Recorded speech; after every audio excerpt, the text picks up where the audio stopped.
noble patricians, patrons of my right, defend the justice of my cause with arms. And countrymen, my loving followers, plead my successive titles with your swords. I am his firstborn son, that was the last that wore the imperial diadem of Rome. Then let my father's honour live in me, nor wrong mine age with this indignity. Romans, friends, followers, favourers of my right, if ever Bassianus, Caesar's son, were gracious in the eyes of royal Rome, keep then this passage to the capital, and suffer not dishonour to approach the imperial seat, to virtue consecrate to justice, continence and nobility.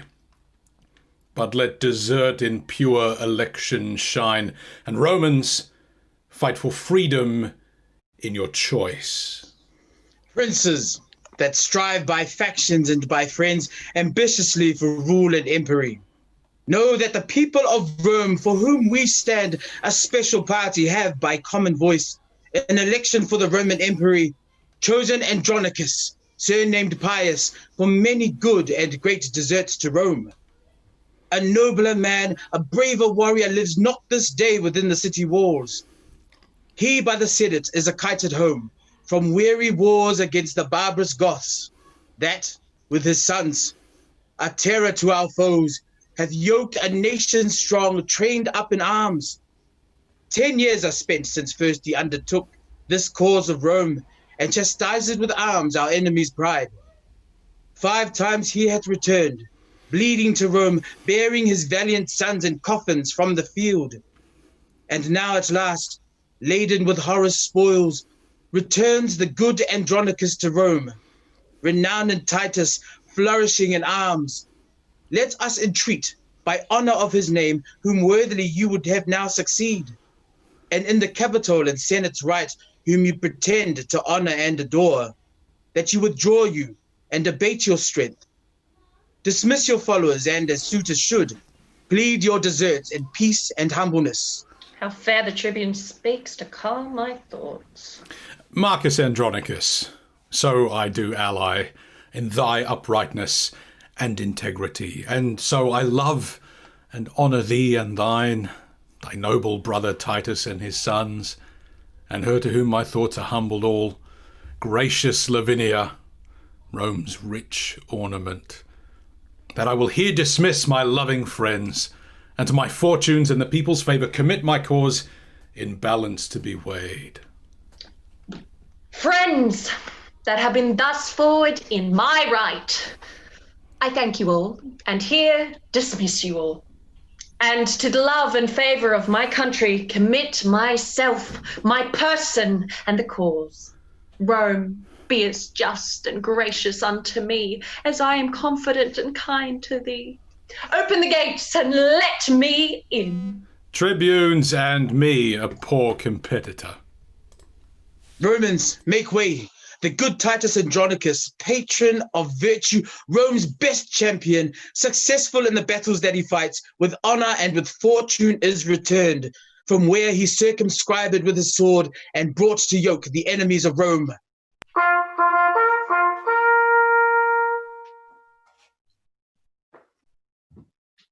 Hail, hail, hail, Rome, victorious in thy morning weeds, lo, as the bark that hath discharged her fraught returns with precious jading to the bay, from whence at first she weighed her anchorage, cometh Andronicus, bound with laurel bows, to resalute his country with his tears. Tears of true joy for his return to Rome.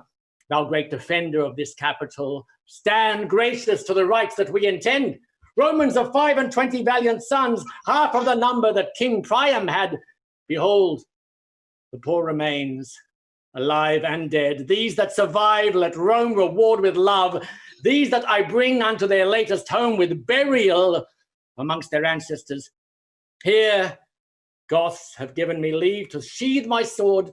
Titus, unkind and careless of thine own, why sufferest thou thy sons unburied yet to hover on the dreadful sword of Styx. Make way to lay them by their brethren.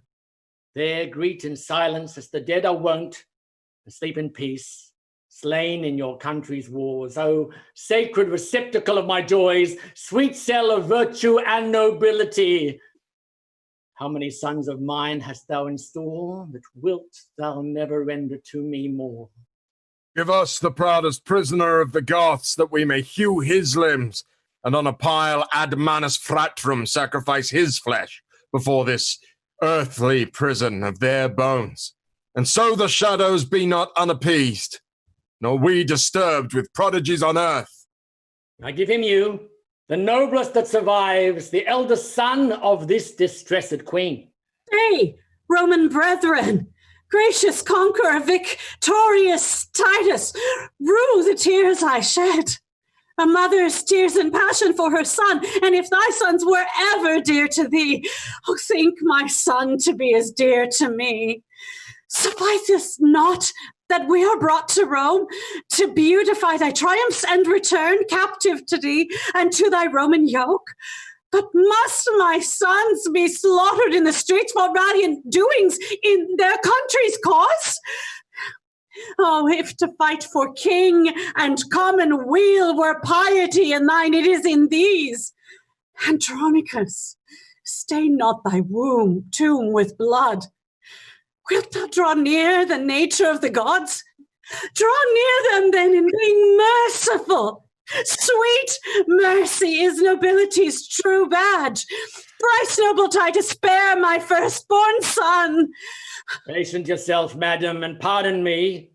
These are their brethren, whom you Goths beheld alive and dead, and for their brethren slain religiously, they ask a sacrifice. To this your son is marked, and die he must, to appease their groaning shadows that are gone. Away with him, and make a fire straight, and with our swords upon a pile of wood, let's hew his limbs till they be clean consumed. Oh, cruel, irreligious piety! Was ever Scythia half so barbarous? Oppose not Scythia to ambitious Rome. Alabus goes to rest, and we survive to tremble under Titus's threatening looks. Then, madam, stand resolved, but hope withal. The self-same Goths that armed the Queen of Troy with opportunity of sharp revenge upon the Thracian tyrant in his tent may favour TAMORA, the Queen of Goths, when Goths were Goths and TAMORA was queen, to quit the bloody wrongs upon her foes. See, Lord and Father, how we have performed our Roman rites. Alabus' limbs are lopped, and entrails feed the sacrificing fire, whose smoke like incense doth perfume the sky. Remaineth naught but to inter our brethren, and with loud larums welcome them to Rome. Let it be so, and let Andronicus make this his latest farewell to their souls. In peace and honor, rest you here, my sons. Rome's readiest champions, repose you here in rest, secure from worldly chances and mishaps. Here lurks no treason, here no envy swells, here grow no damned grudges, here are no storms, no noise, but silence and eternal sleep. In peace and honor, rest you here, my sons. In peace and honor live Lord Titus long. My noble lord and father, live in fame.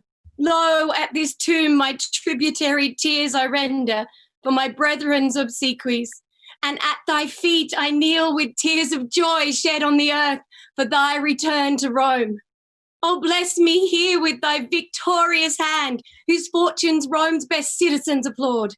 Kind Rome, that hast thus lovingly reserved the cordial of mine age to glad mine heart, Lavinia, live, outlive thy father's days, and fame's eternal date for virtue's praise. Long live Lord Titus, my beloved brother, gracious triumpher in the eyes of Rome. Thanks, gentle tribune, noble brother Marcus. And welcome, nephews, from successful wars, you that survive and you that sleep in fame. Fair lords, your fortunes are alike in all, that in your country's service drew your swords. But safer triumph is this funeral pomp, that hath aspired to Solon's happiness, and triumphs over chance and honor's bed. Titus Andronicus, the people of Rome, whose friend in justice thou hast ever been, send thee by me their tribune and their trust, this palliament of white and spotless hue, and name thee in election for the empire, with these our late deceased emperor's sons. Be candidatus then, and put it on, and help to set a head on headless Rome. A better head her glorious body fits than his that shakes for age and feebleness. What, should I don this robe and trouble you? Be chosen with proclamations today, tomorrow yield up rule, resign my life, and set abroad new business for you all?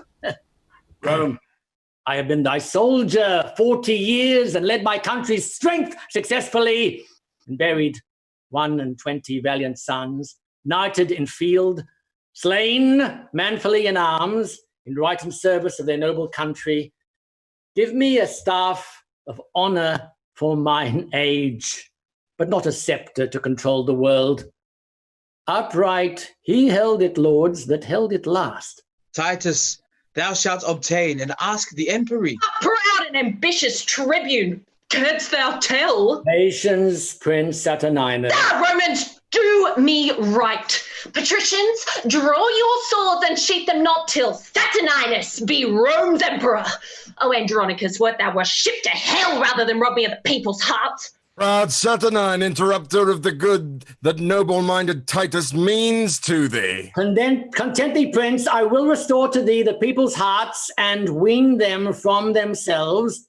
Andronicus, I do not flatter thee, but honour thee, and will do till I die.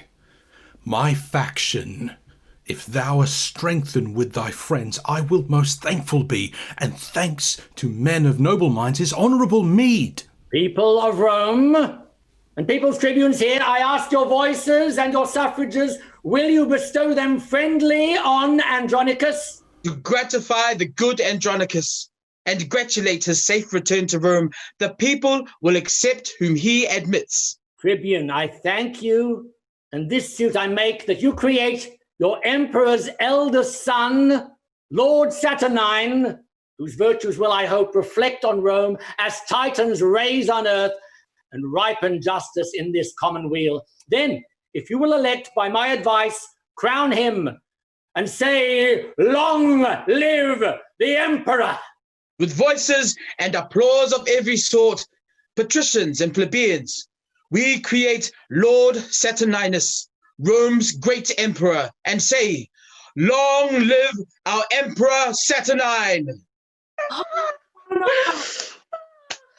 Oh, Titus Andronicus, for thy favours done to us in our election this day, I will give thee thanks in part of thy deserts. And with these deeds requite thy gentleness. And for onset, Titus, to advance thy family and honourable name, Lavinia will I make my empress, Rome's royal mistress, mistress of my heart, and in the sacred pantheon her spouse. Tell me, Andronicus, doth this motion please thee? It doth, my worthy lord, and in this match I hold me highly honoured of your grace. And here in sight of Rome, to Saturnine, king and commander of our commonweal, the wide world's emperor, do I consecrate my sword, my chariot, and my prisoners. Thanks, noble Titus, father of my life. Oh, how proud I am of thee and of thy gifts Rome shall record. And when I do forget the least of these unspeakable deserts, Romans, forget your fealty to me. Now, madam, are you prisoner to an emperor? To him that for your honour and your state will use you nobly and your followers? Oh, goodly lady, trust me, of the hue that I would choose, were I to choose anew. Clear up, fair queen, That cloudy countenance, though chance of war hath wrought this change of cheer, comes not to be made a scorn in Rome. Princely shall be thy usage in every way. Rest on my word, and let not discontent daunt all your hopes, madam. He comforts you, can make you greater than the Queen of Goths. Lavinia, you are not displeased with this. Not I, my lord. Its true nobility warrants these words in princely courtesy. Thanks, sweet Lavinia. Romans, let us go. Ranselamus, here we set our prisoners free. Proclaim our honours, lords. Lord Titus, by your leave, this maid is mine. Oh, sir, are you in earnest then, my lord? Aye, noble Titus, and resolve withal to do myself this reason and this right. To whom quique is our Roman justice, this prince in justice seizeth but his own. And that he will and shall if Lucius live. Traitors, avaunt! Where is the emperor's guard? Treason, my lord! Lavinia is surprised. Surprised by whom? By him that justly may bear his betrothed from all the world away. Brothers, help to convey her hence away, and with my sword I'll keep this door safe. Follow, my lord, and I'll soon bring her back. My lord, you pass not here. What? Villain boy, barrest me my way in Rome? Ah! Help! Lucius! Help! My lord, you are unjust, and more than so, in wrongful quarrel you have slain your son. Not thou nor he are any sons of mine. My sons would never so dishonor me. Traitor, restore Lavinia to the emperor. Dead, if you will, but not to be his wife. That is another lawful promised love.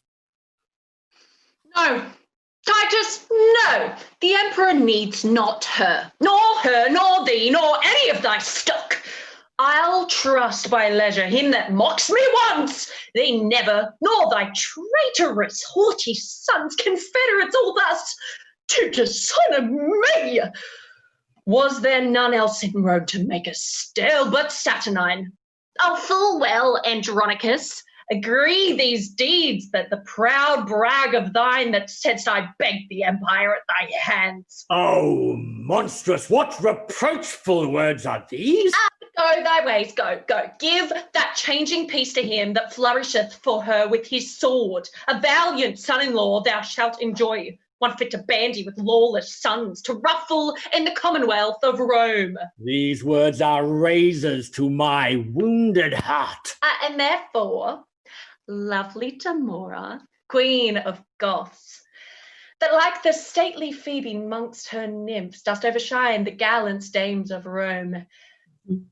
If thou be pleased with this my sudden choice, behold, I choose thee, TAMORA, for my bride, and will create thee Empress of Rome. Speak, Queen of Goths, dost thou applaud my choice? And here I swear by all Roman gods, I will not resalute the streets of Rome, or climb my palace, till from forth this place I lead espoused my bride along with me. And here, in sight of heaven, to Rome I swear, if Saturnine advance the Queen of Goths, she will a handmaid be to his desires, a loving nurse, a mother to his young. Oh, send, fair queen, Pantheon. Lords, accompany your noble emperor and his lovely bride. Sent by the heavens for Prince Saturnine, whose wisdom hath her fortune conquered, and there shall we consummate our spousal rites. Oh. I am not bid to wait upon this bride. Titus, when wert thou wont to walk alone, dishonored thus, and challenged of wrong? Oh, Titus, See what thou hast done in a bad quarrel, slain a virtuous son. No, foolish tribune, no son of mine, nor thou, nor these confederates in the deed that hath dishonored all our family, unworthy brother and unworthy sons. But let us give him burial as becomes. Give Mutius burial with our brethren. Traitors away, he rests not in this tomb. This monument 500 years hath stood, which I have sumptuously re-edified. Here none but soldiers and Rome servitors repose in fame. None basely slain in brawls. Bury him where you can, he comes not here. My lord, this is impiety in you. My nephew Mutius' deeds do plead for him. He must be buried with his brethren. And shall, or him we will accompany. And shall? What villain was it that spake that word? He that would vouch it in any place but here. What, would you bury him in my despite? No, noble Titus, but entreat of thee to pardon Mutius and to bury him. Marcus, even thou hast struck upon my chest, and with these boys mine honour hast thou wounded. My foes, I do repute you every one. So trouble me no more, but get you gone. He is not with himself. Let us withdraw. Not I, till Mutius' bones be buried. Brother, for in that name doth nature plead. Father, and in that name doth nature speak. Speak thou no more, if all the rest will speed. Renowned Titus, more than half my soul. Dear father, soul and substance of us all. Suffer thy brother Marcus to inter his noble nephew here in virtue's nest that died in honour and Lavinia's cause. Thou art a Roman, be not barbarous. The Greeks upon advice did bury Ajax that slew himself, and wise Laertes' son did graciously plead for his funerals. Let not young Mutius then, that was thy joy, be barred his entrance here. Rise, Marcus, rise. The dismalest day is this that e'er I saw, to be dishonoured by my sons in Rome. Well, bury him, and bury me next. There lie thy bones, sweet Mutius, with thy friends, till we with trophies do adorn thy tomb. No man shed tears for noble Mutius. He lives in fame that died in virtue's cause. My lord, to step out of these dreary dumps, how comes it that the subtle queen of Goths is of a sudden thus advanced in Rome? I know not, Marcus, but I know it is, whether by device or no, the heavens can tell. Is she not then beholding to the man that brought her for this high good turn so far? Yes, and will nobly him remunerate.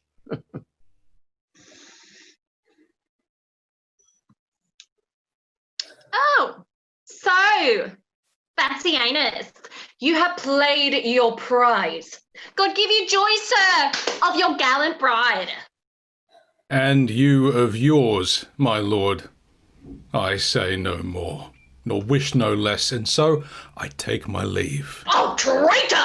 If Rome have law or we have power, thou and thy faction shall repent this rape. Rape, you call it, my lord, to seize my own, my truth-betrothed, love, and now my wife, but let the laws of Rome determine all. Meanwhile, I am possessed of that is mine. Oh, 'tis good, sir. You are very short with us. But if we live, we'll be as sharp with you. My lord, what have I done? As best I may answer, I must, and shall do with my life. Only this much I give your grace to know, by all the duties that I owe to Rome, this noble gentleman here, Lord Titus, is in opinion and honour wronged, that in the rescue of Lavinia with his own hand did slay his youngest son, in zeal to you and highly moved to wrath, to be controlled in that he frankly gave. Receive him, then, to favour Saturnine, that hath expressed himself in all his deeds a father and a friend to thee and Rome. Prince Bassianus, leave to plead my deeds. 'Tis thou and those that have dishonoured me. Rome and the righteous heavens be my judge, how I have loved and honoured Saturnine.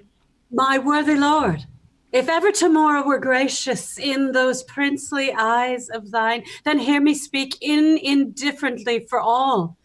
For at my suit, sweet, pardon what is past. What, madam, be dishonoured openly and basely put it up without revenge? Not so, my lord. The gods of Rome forfend I should be author to dishonour you. But on mine honour dare I undertake, for good Lord Titus, innocence and all, whose fury not dissembled speaks his griefs. Then at my suit, look graciously on him. Lose not so noble a friend on vain suppose, nor with sour looks afflict his gentle heart. Be one at last. Disassemble all your griefs and discontents. You are but newly planted on your throne. Lest then the people and patricians too, upon a just survey, take Titus's part, and so supplant you for ingratitude, which Rome refutes to be a heinous sin. Yield at entreats, and then let me alone. I'll find a way to massacre them all, and raise their faction and their family to cruel father and his traitorous sons, to whom I sued for my dear son's life, and make them know what 'tis to let a queen kneel in the streets and beg for grace in vain.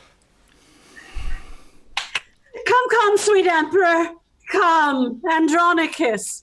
Take up this good old man and cheer the heart that dies in tempest of thy angry frown. Rise, Titus, rise. My empress hath prevailed. I thank your majesty and her, my lord. These words, these looks, infuse new life in me. Titus, I am incorporate in Rome, a Roman now adopted happily, and must advise the emperor for his good. This day, all quarrels die, Andronicus. And let it be mine honor, good my lord, that I have reconciled your friends and you. For you, Prince Bassianus, I have passed my word and promised to the emperor that you will be more mild and tractable, and fear not lords. And you, Lavinia, by my advice, all humbled on your knees, you shall ask pardon of his majesty. We do, and vow to heaven and to his highness that what we did was mildly as we might, tendering our sister's honor and our own. That on mine honor, here I do protest. Oh, wait and talk no more. Trouble us no more. Nay, sweet emperor, we must all be friends. The tribune and his nephews kneel for grace. I will not be denied, sweetheart. Look back. Marcus, for thy sake and thy brothers here, and at my lovely TAMORA's entreats, I do remit these young men's heinous faults. Stand up. Lavinia, though you left me like a churl, I found a friend. And sure as death I swore I would not part a bachelor from the priest. Come, if the emperor's court can feast two brides, you are my guest, Lavinia, and your friends. This day shall be a love day tomorrow. Tomorrow, and it please your majesty, to hunt the panther and the hart with me, with horn and hound, will give your grace bonjour. Be it so, Titus, and gramercy too.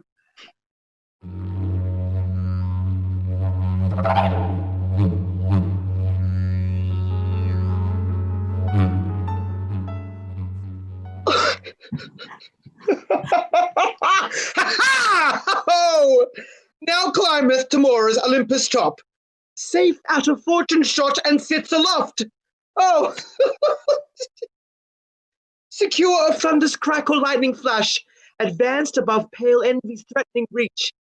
And when the golden sun salutes the morn, and, having gilt the ocean with its beams, gallops the zodiac in its glistening coach, and overlooks the highest peering hills.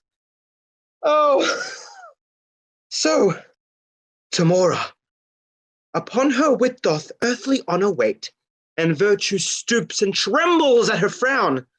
Then, Aaron, arm thy heart, and fit thy thoughts to mount aloft with thy imperial mistress, and mount her pitch, whom thou in triumph long hast prisoner held, fettered in amorous chains, and faster bound to Aaron's charming eyes than is Prometheus tied to Caucasus.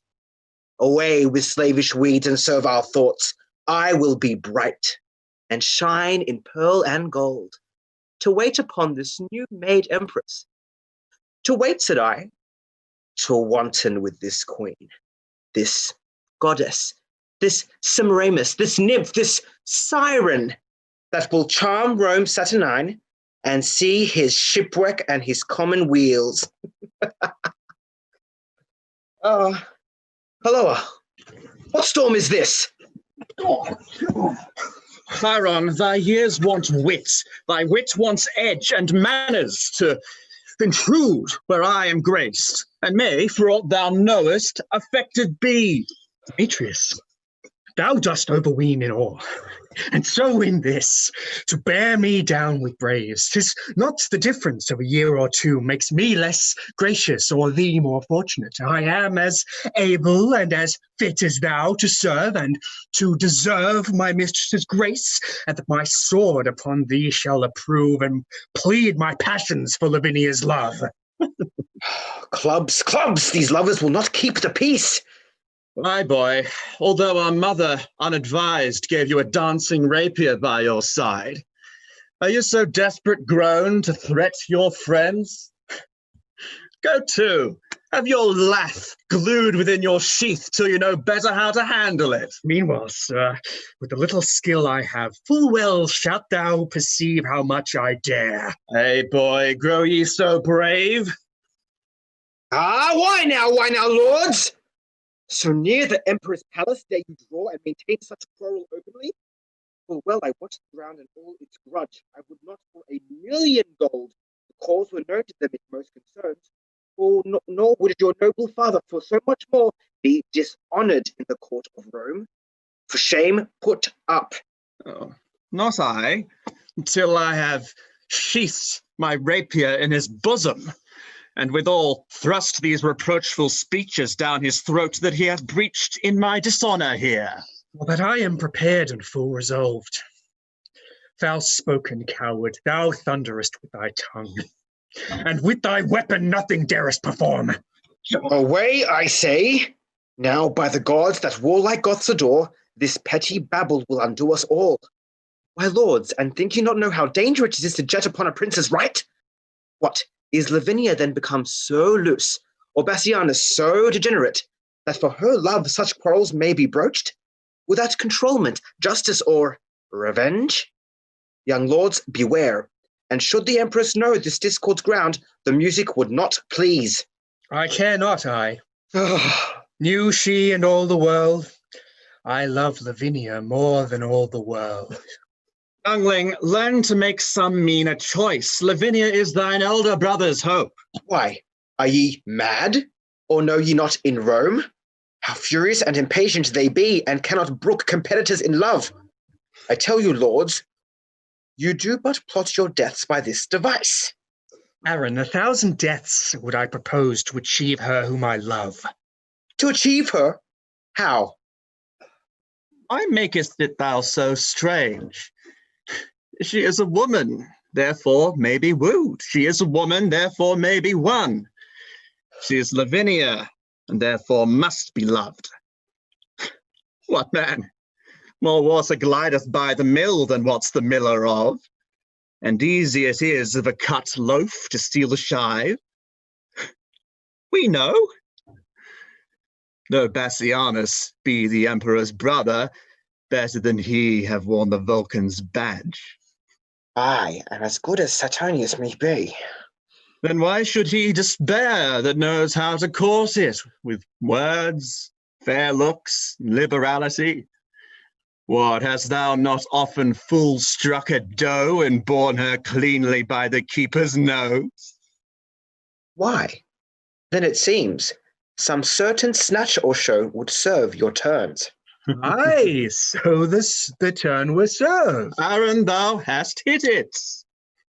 Would you had hit it too? Then should not we be tired with this ado? Why, yak ye! And are you such fools to square for this? Would it offend you then, that both should speed? Faith, not me. Nor I, so I were one. For shame, be friends, and join for that you jar. 'Tis policy and stratagem must do that you effect, and so must you resolve, that what you cannot as you would achieve, you must perforce accomplish as you may. Take this of me. The decree was not more chaste than this Lavinia. Bassianus's love. A speedier course than lingering languishment must we pursue, and I have found the path. My lord, a solemn hunting is in hand. There will the lovely Roman ladies troop. The forest walks are wide and spacious, and many unfrequented plots there are, fitted for kind of rape and villainy.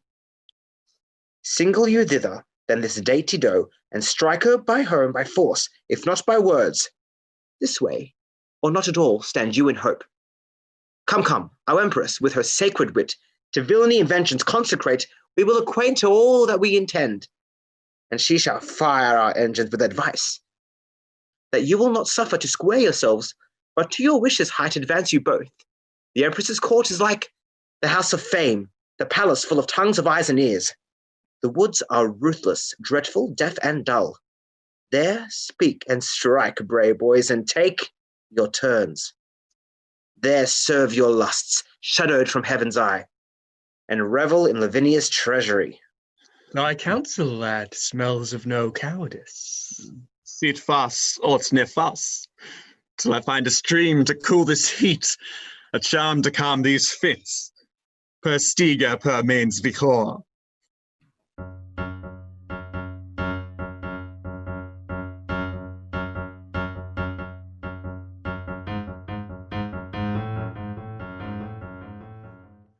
The hunt is up. The morn is bright and grey. The fields are fragrant and the woods are green. Uncouple here and let us make a bay. And wake the emperor and his lovely bride, and rouse the prince and ring a hunter's peal, that all the court may echo with the noise. Sons, let it be your charge, as it is ours, to attend the emperor's person carefully. I have been troubled in my sleep this night, but dawning new day comfort hath inspired. Many good morrows to your majesty, madam, to you, as many and as good. I promised your grace a hunter's peal. And you have rung it lustily, my lord, somewhat too early for new married ladies. Ha! Lavinia, how say you? I say no. I've been broad awake 2 hours or more. Come on then, horse and chariots, let's have us and to our sport. Madam, now ye shall see our Roman hunting. I have dogs, my lord, will rouse the proudest panther in the chase and climb the highest promontory top. And I have a horse will follow where the game makes way and run like swallows o'er the play. Chiron, we hunt not we with horse nor hound, but hope to pluck a dainty doe to ground.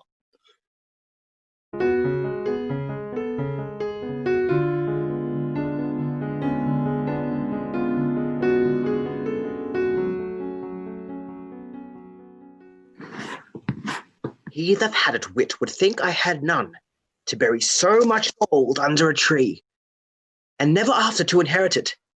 Let him that thinks of me so abjectly know that this gold must coin a stratagem, which, cunningly effected, will beget a very excellent piece of villainy. And so, repose, sweet gold, for their unrest.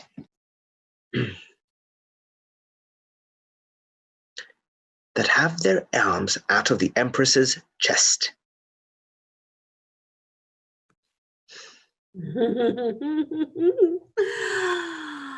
My lovely Aaron, wherefore lookest thou sad? when everything doth make a gleeful boast.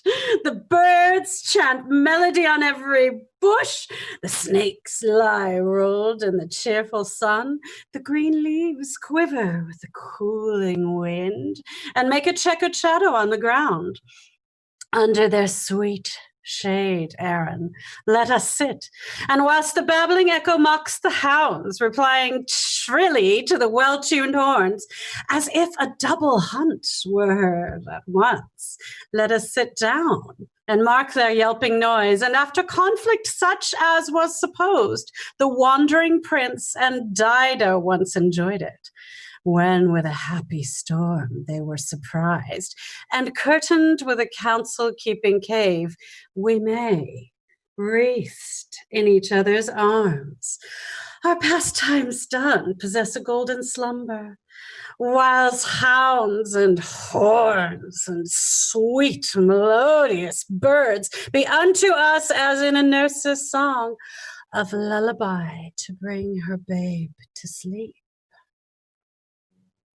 Ah, madam,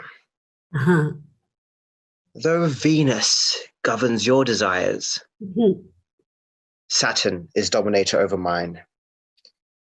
What signifies my deadly standing eye? My silence and my cloudy melancholy. My fleece of woolly hair that now uncurls, even as an adder when she doth unroll to do some fatal execution? No, madam. These are no venereal signs. Vengeance is in my heart. Death in my hand. Blood and revenge are hammering in my head. Hark, TAMORA, the empress of my soul, which never hopes more heaven than rest in thee. This is the day of doom for BASSIANUS. Philomel must lose her tongue today.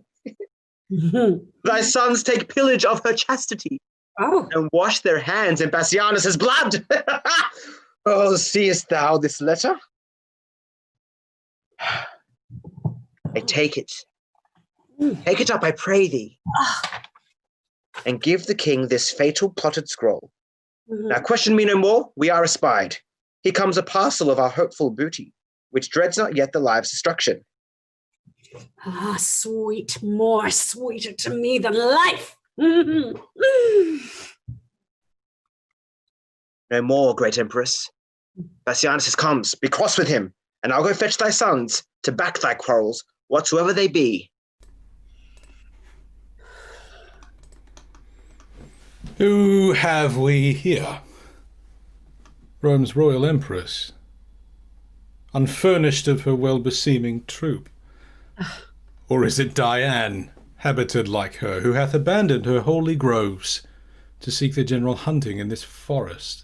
Ah, saucy controller of our private steps, had I the power that some say Diane had, thy temple should be planted presently with horns, as was Ection's, and the hounds should drive upon thy new transformed limbs, unmannerly intruder as thou art. Under your patience, gentle empress, 'tis thought you had a goodly gift for horning, and to be doubted that your more and you are singled forth to try experiments. Jove shield your husband from his hounds today. 'Tis pity they should take him for a stag. Believe me, queen, your swarth Cimmerian doth make your honour of his body's hue spotted, detested, and abominable.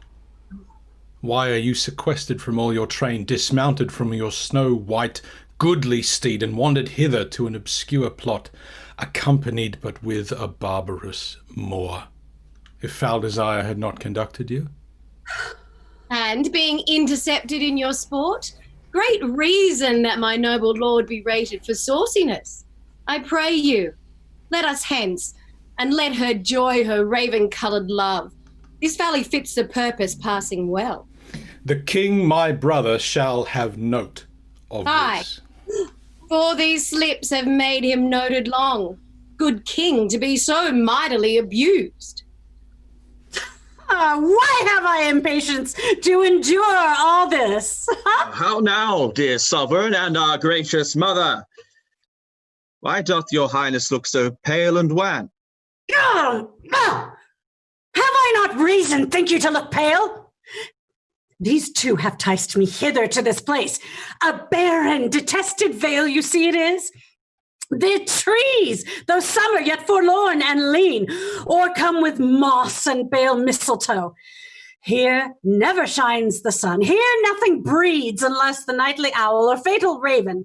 And when they showed me this abandoned or horrid pit, they told me here, at dead of the night, 1,000 fiends, 1,000 hissing snakes, 10,000 swelling toads, as many urchins would make such fearful and confused cries as any mortal body hearing it should straight fall mad or else die suddenly. No sooner had they told this hellish tale, but straight they told me they would bind me here unto the body of a dismal ewe and leave me to this miserable death. And then they called me foul, adulterous, lascivious, Goth, and all the bitterest terms that ever did hear to such effect. And had you not by wondrous fortune come, this vengeance on me hath they executed. Revenge it, as you love your mother's life, or be ye henceforth not called my children. This is a witness that I am thy son. This for me, struck home to show my strength. I come, Semiramis, nay, barbarous TAMORA. No shame fit by nature but thy own. Give me thy point, heart. You shall know, my boys, your mother's hand shall right your mother's wrong. Hey, madam, here is more belongs to her. First thrash the corn, then after burn the straw. This minion stood upon her chastity, upon her nuptial vow, her loyalty, and with that painted hope braves your mightiness. And shall she carry that unto her grave? And if she do, I would I were a eunuch. Drag hence her husband to some secret hole and make his dead trunk pillow to our lust. But when ye have the honey ye desire, let not this wasp outlive us both to sting. I warrant you, madam, we will make that sure. Come, mistress. Now, perforce, we will enjoy that nice preserved honesty of yours. Oh, TAMORA, thou bearest the woman's face.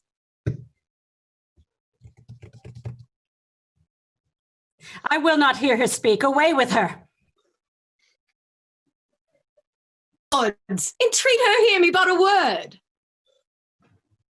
Listen, fair madam, let it be your glory to see her tears, but be your heart to them as unrelenting flint to drops of rain. When did the tiger's young ones teach the dam? Oh, do not learn her wrath, she taught it thee. The milk thou suck'st from her did turn to marble. Even at thy teat thou hadst thy tyranny.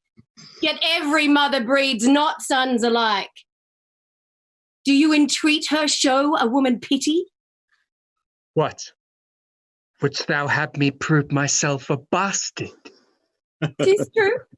The raven does not hatch a lark. Yet have I heard. Oh, could I find it now? The lion, moved with pity, did endure to have his princely paws pared all away. Some say the ravens foster forlorn children, and whilst their own birds famish in the nests. Oh, be to me, thou that had heart, say no, nothing so kind, but something pitiful. I know not what it means. Away with her. Oh, let me teach thee. For my father's sake, that gave thee life, when well he might have slain thee. Be not obdurate. Open thy deaf ears. Hadst thou in person never offended me, even for his sake I am pitiless. Remember, boys, I poured forth tears in vain to save your brother from the sacrifice. But fierce Andronicus would not relent. Therefore away with her and use her as you will. The worse to her, the better love to me. Oh, TAMORA be called a gentle queen, and with thine own hands kill me in this place. For 'tis not life that I have begged so long. Poor I was slain when BASSIANUS died. It's TAMORA. What beggest thou then? Fond woman, let me go. 'Tis present death I beg. And one thing more than womanhood denies my tongue to tell. Oh, keep me from thou worse than killing lust, and tumble me into some loathsome pit, whene'er man shall eyes may behold my body. Do this, and be a charitable murderer. So should I rob my sweet sons of their fee? No, let them satisfy their lust on thee. Away, for thou hast stayed us here too long. No grace? No womanhood? Ah, beastly creature, the blood and enemy with our general name. Confusion foul. Nay, then I'll stop your mouth. Bring thou her husband. This is the hole where Aaron bid us hide him. And it's TAMORA, bitch! Farewell, my sons. See that you make her sure. Ne'er let my heart know merry cheer indeed, till all the Andronici be made away. Now will I hence to seek my lovely Moor, and let my spleenful sons this troll deflower. Come on, my lords, the better foot before. Straight will I bring you to the loathsome pit, where I espied the panther fast asleep. My sight is very dull, wherever it bodes. And mine, I promise you. Were it not for shame, well could I leave our sport to sleep a while. Oh!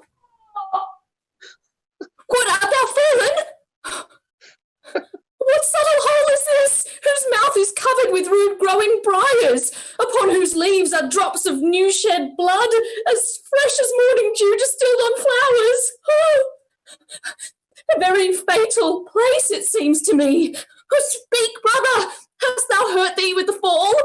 Oh, brother, with the dismalest object hurt, that ever I with sight made heart lament. Oh! Now will I fetch the king to find them here, that he thereby may give them a likely guess how these was that they made away with his brother. Why dost not comfort me and help me out from the unhallowed and blood-stained hole?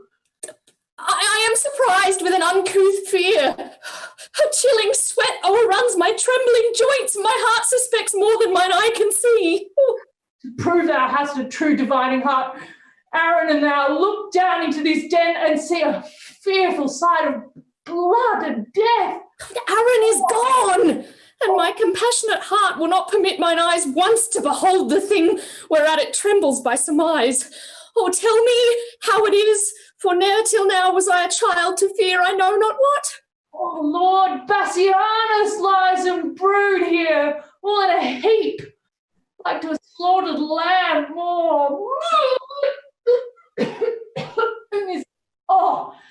This detested dark blood-drinking pit. If it be dark, how dost thou know 'tis he? Upon his bloody finger he doth wear a precious ring that lightens all the whole, which he like a taper in some monument to shine upon the dead man's earthly cheeks. It shows the ragged entrails of the pit. So pale did shine the moon on Pyramus, when he by night lay bathed in maiden blood. Oh, brother, help me with thy fainting hand. If fear hath made prentice of me, it hath out of this fell devouring receptacle as hateful as Cox's misty mouth. Reach me thy hand, that I may help thee out. Or, wanting strength to do thee so much good, I may be plucked into the swallowing womb of this deep pit. Poor BASSIANUS' grave. Oh, I have no strength to pluck thee to the brink. Nor I no strength to climb without thy help. Oh, thy hand once more. I will not loose again till thou art here aloft, or I below. Oh, no, thou canst not come to me. I come to thee. Oh! me, I'll see what hole is here. And what is that now leaped into it? Say, who art thou that lately didst descend into this gaping hollow of earth? The unhappy son of old Andronicus, brought hither in a most unlucky hour to find thy brother, Bassianus, dead. My brother dead? Oh, I know thou dost but jest. He and his lady are both at the lodge up on the north side of this pleasant chase. 'Tis not an hour since I left them there. We know not where ye left him all alive, but out, alas, here we found him dead. Where is my lord the king? Here, TAMORA, they're grieved with killing grief. Where is thy brother Bassianus? Now to the bottom dost thou search my wound. Poor Bassianus here lies murdered. Then all too late I bring this fatal writ, the complot of this timeless tragedy, and wonder greatly that man's face can fold in pleasing smiles such murderous tyranny. And if we meet him handsomely, sweet huntsman, Bassianus 'tis we mean, do thou so much as dig a grave for him, thou knowst our meaning. Look for thy reward among the nettles at the elder tree, which overshades the mouth of the same pit where we decreed to bury Bassianus. Do this and purchase us thy lasting friends. TAMORA, was this ever heard the like? This is the pit, and this is the elder tree. Looks so as if you can find the huntsman out that should have murdered Bassianus here. My gracious lord, here is the bag of gold. 2 of thy whelps, fell curs of the bloody kind, have here bereft my brother of his life. Sirs, drag them unto the pit to the prison. There let them bide until we have devised some never heard of torturing pain for them. Hey! What? Are they in this pit? A wondrous thing! How easily is murder discovered? Aye, Emperor. Upon my feeble knee, I beg this boon with tears not likely shed, that this fell fault of my accursed sons, accursed if the fault be proved in them. David! You see it is apparent. Who found this letter? TAMORA, was it you? Andronicus himself did take it up. I did, my lord. It let me be their bail. For by my father's reverent to my vow, they shall be ready at your highness' will to answer their suspicion with their lives. Thou shalt not bail them. See thou follow me. Some bring the murder body, some the murderers. Let them not speak a word. Their guilt is plain. But by my soul, were there worse end than death, that should be executed upon them. Andronicus, I will entreat the king. Fear not thy sons. They shall do well enough. Come, Lucius, come. Stay not to talk with them.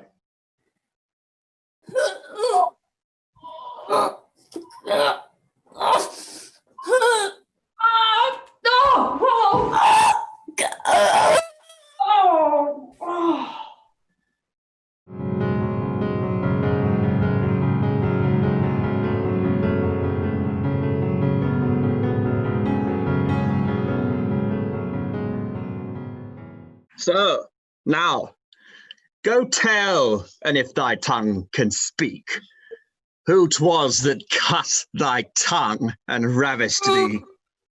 Write down thy mind, bewray thy meaning so, and if thy stumps will let thee, play the scribe. See how with signs and tokens she can scrawl. Go home, call for sweet water, wash thy hands. She hath no tongue to call, nor hands to wash. And so let's leave her to her silent walks. And 'twere my case I should go hang myself. if thou hadst hands to help thee knit the cord.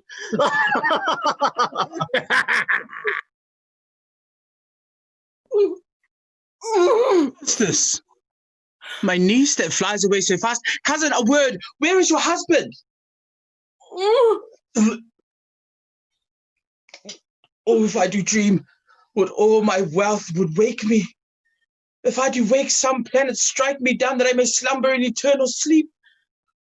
Speak, gentle niece. What stern and gentle hands have lopped and hewed and made thy body bare of her two branches?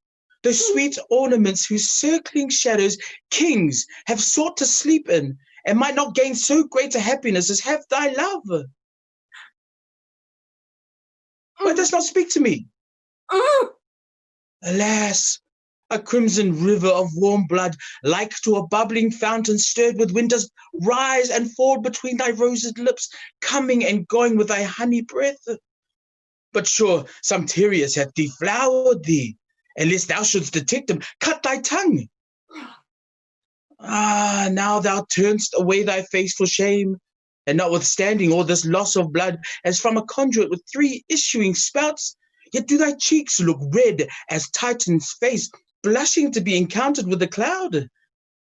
Shall I speak for thee? Shall I say 'tis so? Oh, that I knew thy heart and knew the beast, that I might rail at him to ease my mind. Sorrow concealed, like an oven stopped, doth burn the heart to cinders where it is. Fair Philomela, she but lost her tongue, and in a tedious sampler sowed her mind. But lovely niece, that mean is cut from thee. A craftier Tyreus cousin hast thou met, and he hath cut those pretty fingers off, that could have better sewed than Philomel. Oh, had the monster, seeing those lily hands tremble like aspen leaves upon a lute, and make the silken strings delight to kiss them, he would not then have touched them for his life. Or had he heard the heavenly harmony which that sweet tongue hath made, he would have dropped his knife and fell asleep as Cerberus at the Thracian poet's feet. Oh, come, let us go, and make thy father blind, for such a sight will blind a father's eye. 1 hour's storm will drown the fragrant meads. What will whole months of tears thy father's eyes? Oh, do not draw back, for we will mourn with thee. Oh, could our mourning ease thy misery? Coming?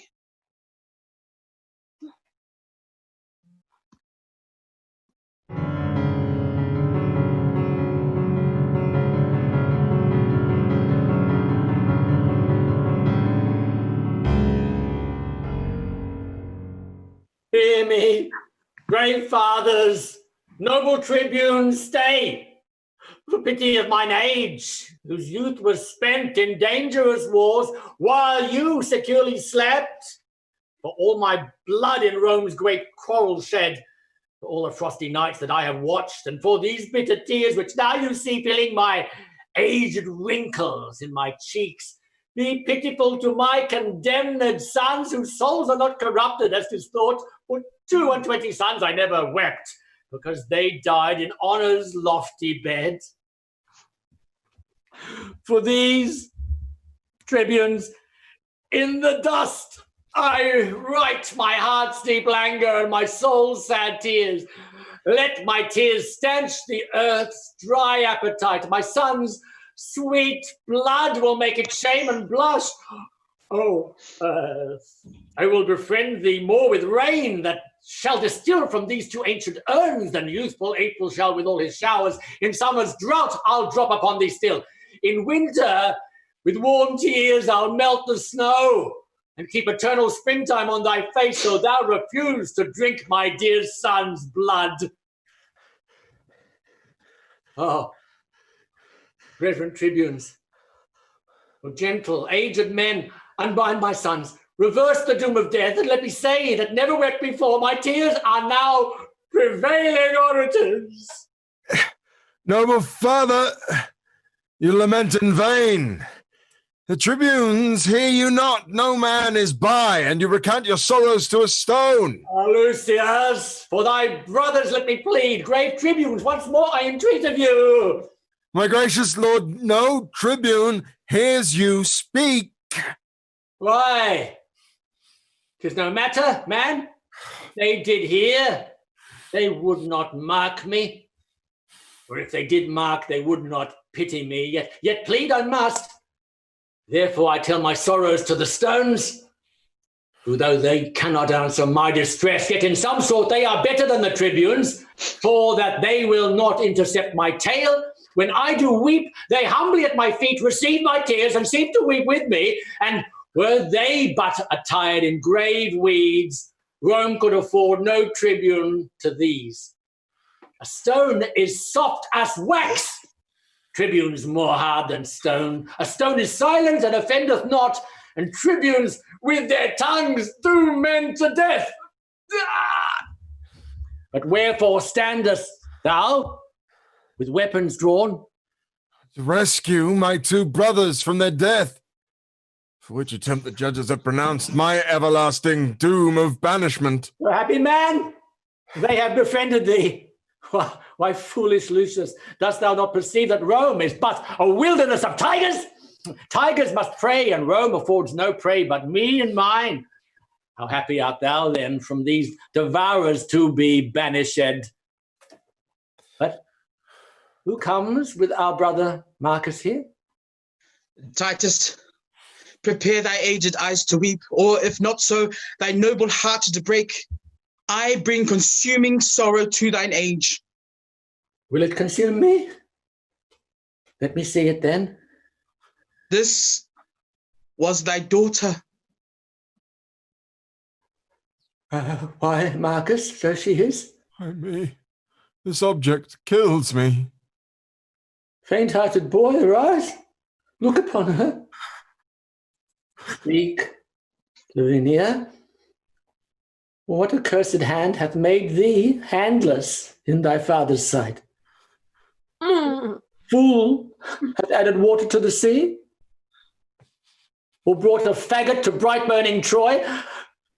My grief was at the height before thou camest. And now, like Nilus, it disdaineth bounds. Give me a sword, I'll chop off my hands too. For they have fought for Rome, and all in vain, and they have nursed this woe in feeding life. In bootless prayer have they been held out, and they have served me to effectless use. Now all the service I require of them is that the one will help to cut the other. 'Tis well, Lavinia, thou hast no hands, for hands to do Rome's service are but vain. Speak, gentle sister, who hath martyred thee? Oh, that delightful engine of her thoughts that blabbed them with such pleasing eloquence is torn from forth that pretty hollow cage, where like a sweet melodious bird it sung sweet varied notes enchanting every ear. Say thou for her, who hath done this deed? Oh, thus I found her straying in the park, seeking to hide herself as doth the deer that hath received some unrecurring wound. It was my dear, and he that wounded her hath hurt me more than he hath killed me dead. For now I stand as one upon a rock, environed with a wilderness of sea, who marks the waxing tide grow wave by wave, expecting ever, when some envious surge will in his brinish bowels swallow him, this way to death. My wretched sons have gone. Here stands my other son, a banished man, and here my brother, weeping at my woes. But that which gives my soul the greatest spurn, dear Lavinia, nearer than my soul. Had I but seen thy picture in this plight, it would have maddened me.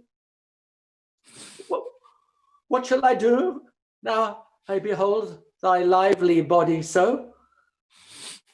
Thou hast no hands to wipe away thy tears, nor tongue to tell me who hath martyred thee. Thy husband is dead, and for his death thy brothers are condemned, and dead by this. Look, Marcus, our son, Lucius, look on her. When I did name her brothers, then fresh tears stood on her cheeks, as doth the honeydew upon a gathered lily almost withered. Perchance she weeps because they killed her husband. Perchance because she knows them innocent. If they did kill thy husband, then be joyful because the law had taken revenge on them. No, they would not do so foul a deed. Witness the sorrow that their sister makes. Gentle Lavinia, let me kiss thy lips, or make some sign how I may do thee ease. Thou, thy good uncle, and thy brother Lucius, and thou, and I sit round about some fountain, looking all downwards to behold our cheeks, how they are stained as meadows, yet not dry, with miry slime left on them by a flood. And in the fountain shall we go so long till the fresh taste be taken from that clearness and made a brine pit with our bitter tears. Or shall we cut away our hands like thine? Or shall we bite our tongues and in dumb shows pass the remainder of our hateful days? What shall we do? Let us that have our tongues plot some juice of further misery to make us wondered at in time to come. Sweet father, cease your tears, for at your grief see how my wretched sister sobs and weeps. Patience, dear niece. Good Titus, dry thine eyes. Marcus, brother, well I wot, thy napkin cannot drink a tear of mine, for thou, poor man, hast drowned it with thine own. Oh, my Lavinia, I will wipe thy cheeks. Marcus, I understand her signs. Had she a tongue to speak, now would she say that to her brother, which I said to thee, his napkin, with his true tears all be wet, can do no service on her sorrowful cheeks. Oh, the sympathy of woe is this, as far from help as limbo is from bliss. Titus Andronicus, my lord, the emperor sends thee this word, that if thou love thy sons, let Marcus, Lucius, or thyself, old Titus,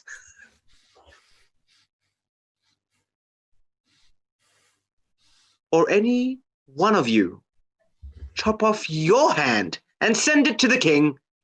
He, for the same, will send thee hither both thy sons alive, and that shall be the ransom for their fault.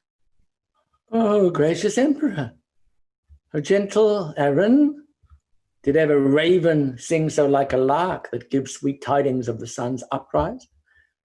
With all my heart, I'll send the emperor my hand. Good Aaron, wilt thou help to chop it off? Nay, father, for that noble hand of thine that hath thrown down so many enemies shall not be sent.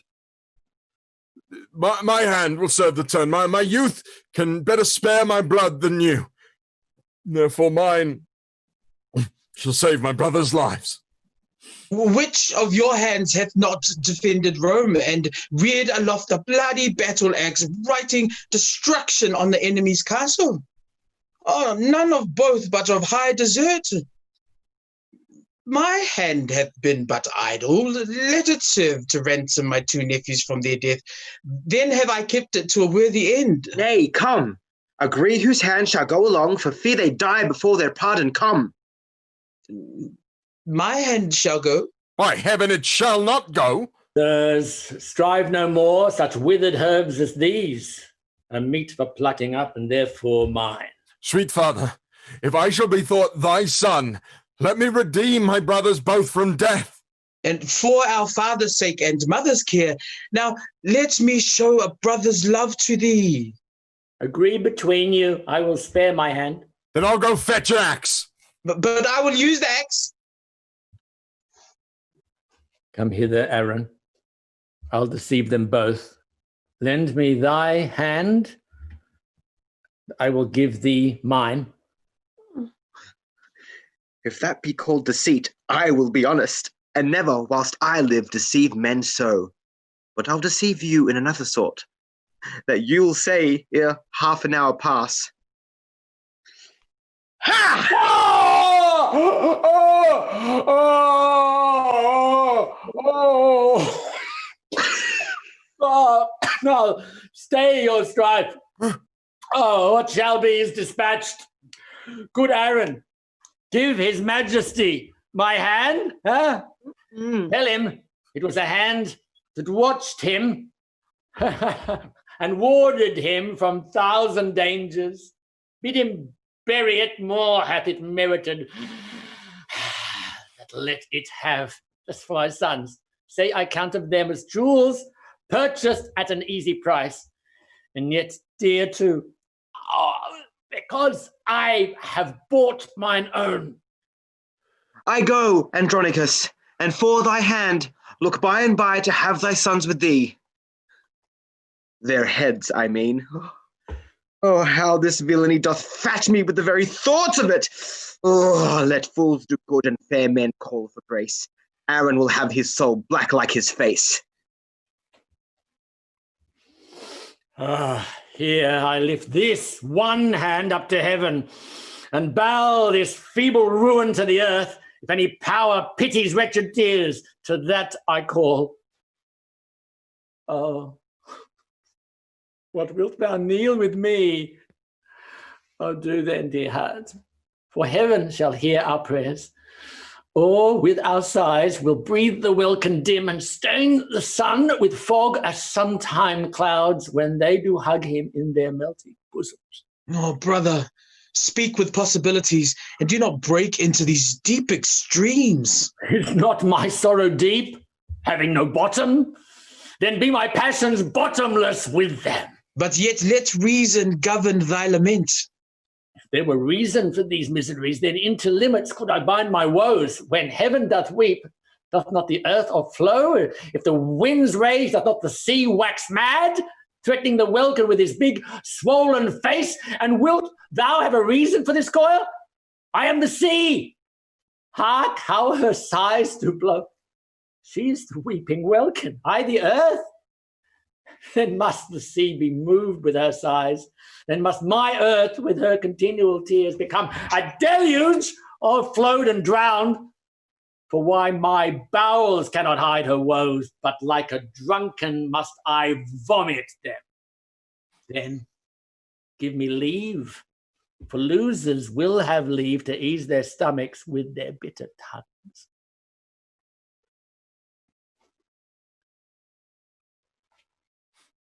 Worthy Andronicus, ill art thou repaid for that good hand thou sentest the emperor. Here are the heads of thy 2 noble sons, and here's thy hand in scorn to thee sent back.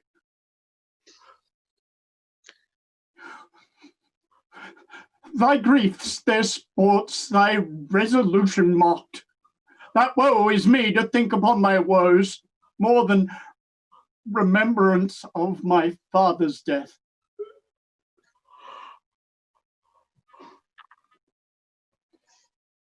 Now let hot Etna cool in Sicily, and be my heart an ever-burning hell. These miseries are more than may be borne. To weep with them that weep doth ease some deal, but sorrow flouted at is double death.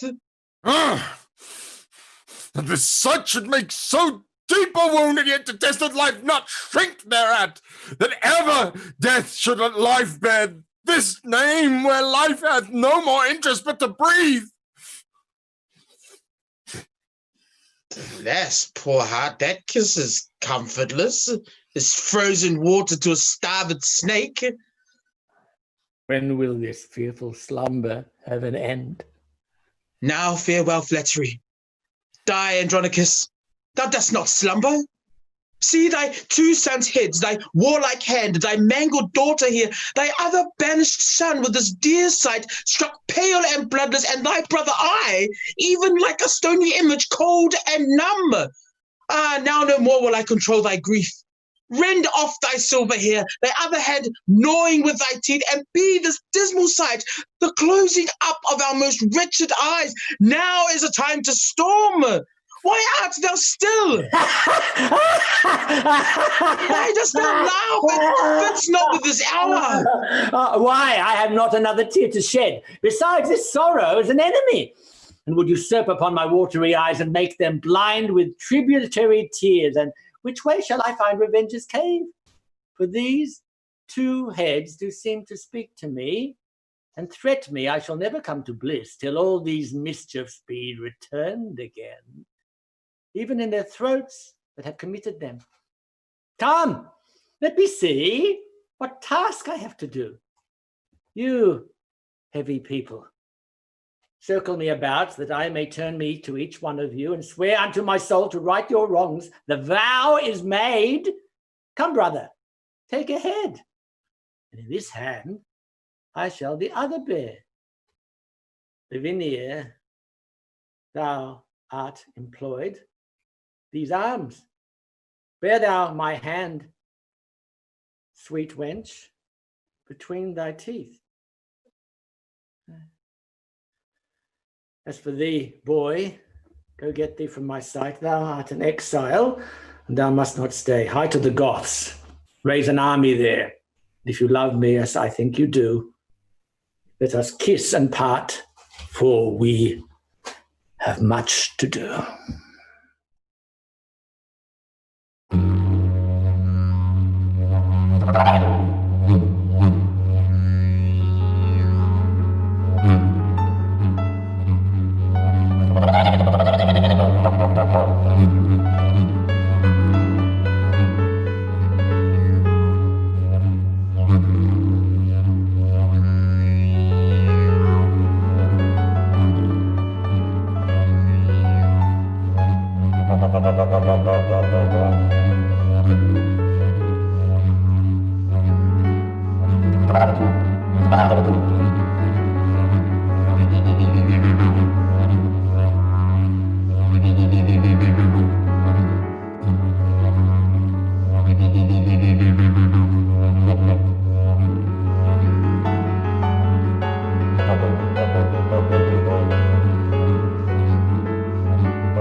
So, now sit. Look, you eat no more than will preserve just so much strength in us as will revenge these bitter woes of ours. Marcus, unknit that sorrow-wreathen knot. Thy niece and I, poor creatures, want our hands, and cannot passionate our tenfold grief with folded arms. This poor right hand of mine is left to tyrannize upon my breast, who, when my heart all mad with groans, beats in this hollow prison of my flesh, when thus I thump it down. Lavinia, thou map of woe, that thus dost talk in signs. When thy poor heart beats with outrageous beating, thou canst not strike it thus to make it still. Wound it with sighing, girl. Kill it with groans. Or let some little knife between thy teeth and just against thy heart make thou a hole, and all the tears that thy poor eyes let fall may run into that sink, and soaking in, drown the lamenting fool in sea salt tears. Fie, brother, fie. Teach her not thus to lay such violent hands upon her tender life. How now? Has sorrow made thee dote already? Why, Marcus, no man should be mad but I. What violent hands can she lay on her life? And wherefore dost thou urge the name of hands? To bid Aeneas tell the tale twice o'er, how Troy was burnt and he made miserable. Oh, handle not the theme to talk of hands, lest we remember still that we have none. I fly, how frantically I square my talk, as if we should forget we had no hands. If Marcus did not name the word of hands, come, let's fall to, and gentle girl, eat this. Here is no drink. Hark, Marcus, what she says? I can interpret all her martyred signs. She says she drinks no other drink but tears. Brewed with her sorrow, mist upon her cheeks. Speechless complainer, I will learn thy thought. In thy dumb action will I be as perfect as begging hermits in their holy prayers. Thou shalt not sigh, nor hold thy stumps to heaven, nor wink, nor nod, nor kneel, nor make a sign, but I of these will wrest an alphabet, and by still practice learn to know thy meaning.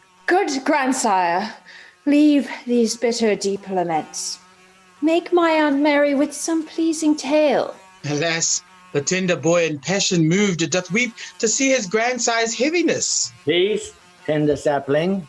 Thou art made of tears, and tears will quickly melt thy life away. What dost thou strike at, Marcus?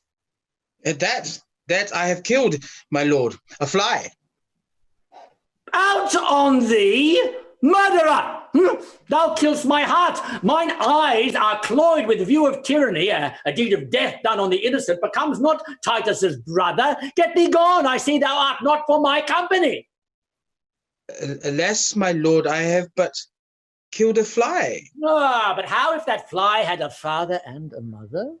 How would he hang his slender gilded wings and buzz lamenting doings in the air? Poor harmless fly, that with his pretty buzzing melody came here to make us merry, and thou hast killed him. Pardon me, sir. It was a black, ill-favored fly, like to the Empress more.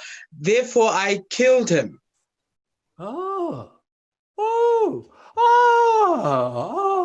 Then pardon me for reprehending thee, for thou hast done a charitable deed. Oh, give me thy knife, I will insult on him, flattering myself as it were the Moor come hither purposely to poison me. There's for thyself. Sirrah,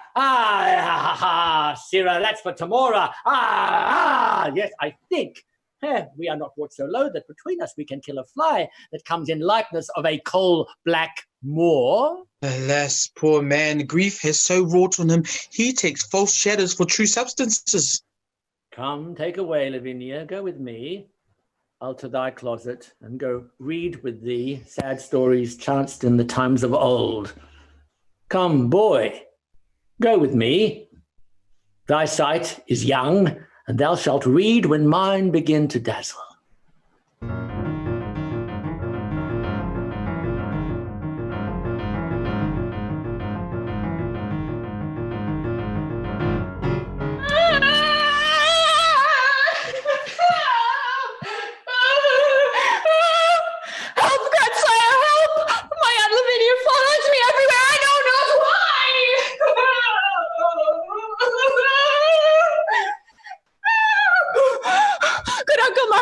See how swift she comes.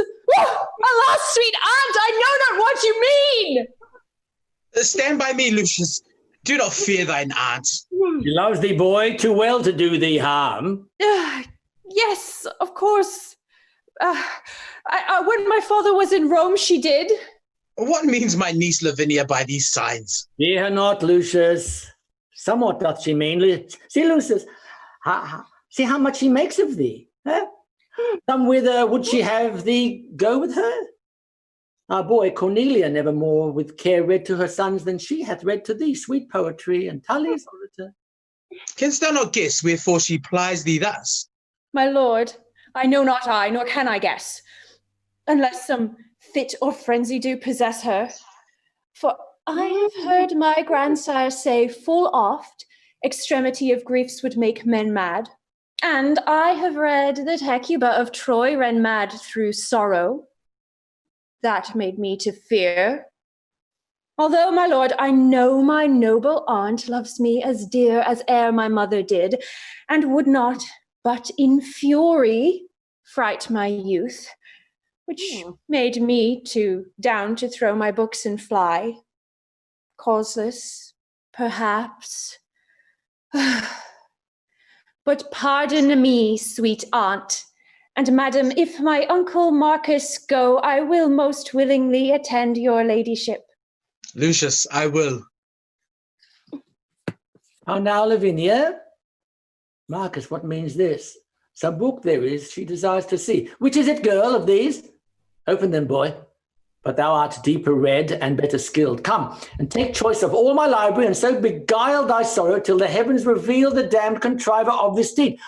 Why lift she up her arms to sequence thus? I think she means that there was more than one confederate in the act. Aye, more there was.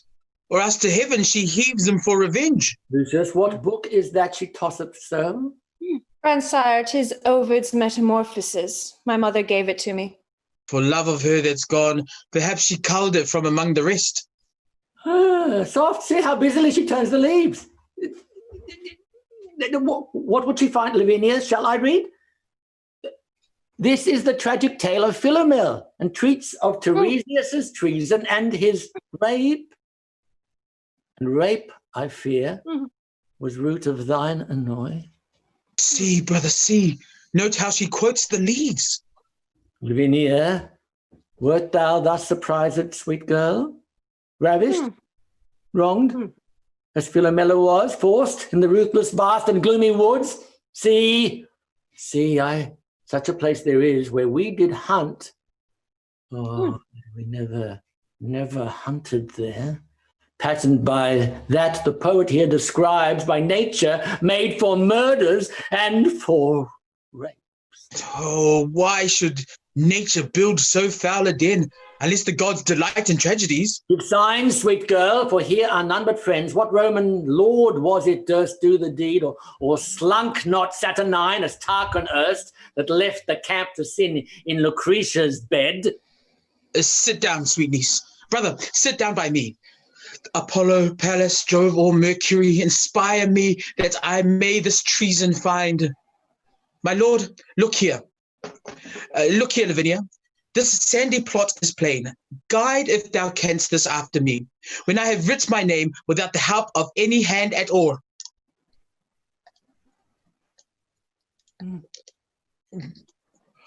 Oh, cursed be that heart that forced us to the shift. Write thou good, and here display at last what God will have discovered for revenge. Heaven guide thy pen to print thy sorrow's pain, that we may know the traitors and the truth. Do ye read, my lord, what she hath read? Still from Chiron, Demetrius? What? The lustful sons of TAMORA, performers of this heinous bloody deed? Oh, magni dominator poli, tam lentus audi scelera, tam lentes vides. Oh, calm thee, gentle lord. Although I know there is enough written upon this earth to stir a mutiny in the mildest thoughts and arm the minds of infants to exclaims. My lord, kneel down with me, Lavinia, kneel, and kneel, sweet boy, the Roman Hector's hope, and swear with me, as with the woeful fear and father of that chaste, dishonored dame, Lord Junius Brutus, swore for Lucretia's rape, that we will prosecute by good advice mortal revenge upon these traitorous Goths, and see their blood, or die with this reproach. Sure enough, and you knew how, but if you hunt these bear whelps, then beware, the dam will wake, and if she wind you once, she's with the lion deeply in league, and lulls him whilst she playeth on her back. And when he sleeps, will she do what she lists. You are a young handsman, Marcus. Let it alone, and come, I will go get a leaf of brass, and with a gad of steel will write these words, and lay it by, the angry northern wind will blow these sands like Sibyl's leaves abroad, and where's your lesson then, boy? What say you? Say, my lord, that if I were a man, their mother's bedchamber should not be safe for these bad bondmen to the yoke of Rome. Aye, that's my boy. Thy father has full oft for this ungrateful country done the like. And uncle, so will I, and if I live. Come, go with me into mine armory, Lucius, I'll fit thee, and with all my boy, shalt carry from me to the emperor's sons presents that I intend to send them both. Come, thou'lt do thy message, wilt thou not? Aye, with my dagger in their bosoms, grandsire. No, boy, not so. I'll teach thee another course. Lavinia, come. Marcus, look to my house. Lucius, I'll go brave it at the court. Aye, marry will we, sir, and we'll be waited upon. Oh, heavens! Can you hear a good man groan and not relent, or not compassion him? Marcus, attend him in his ecstasy, that hath more scars of sorrow in his heart than foeman's marks upon his battered shield, but yet so just that he will not revenge. Revenge, ye heavens, for old Andronicus!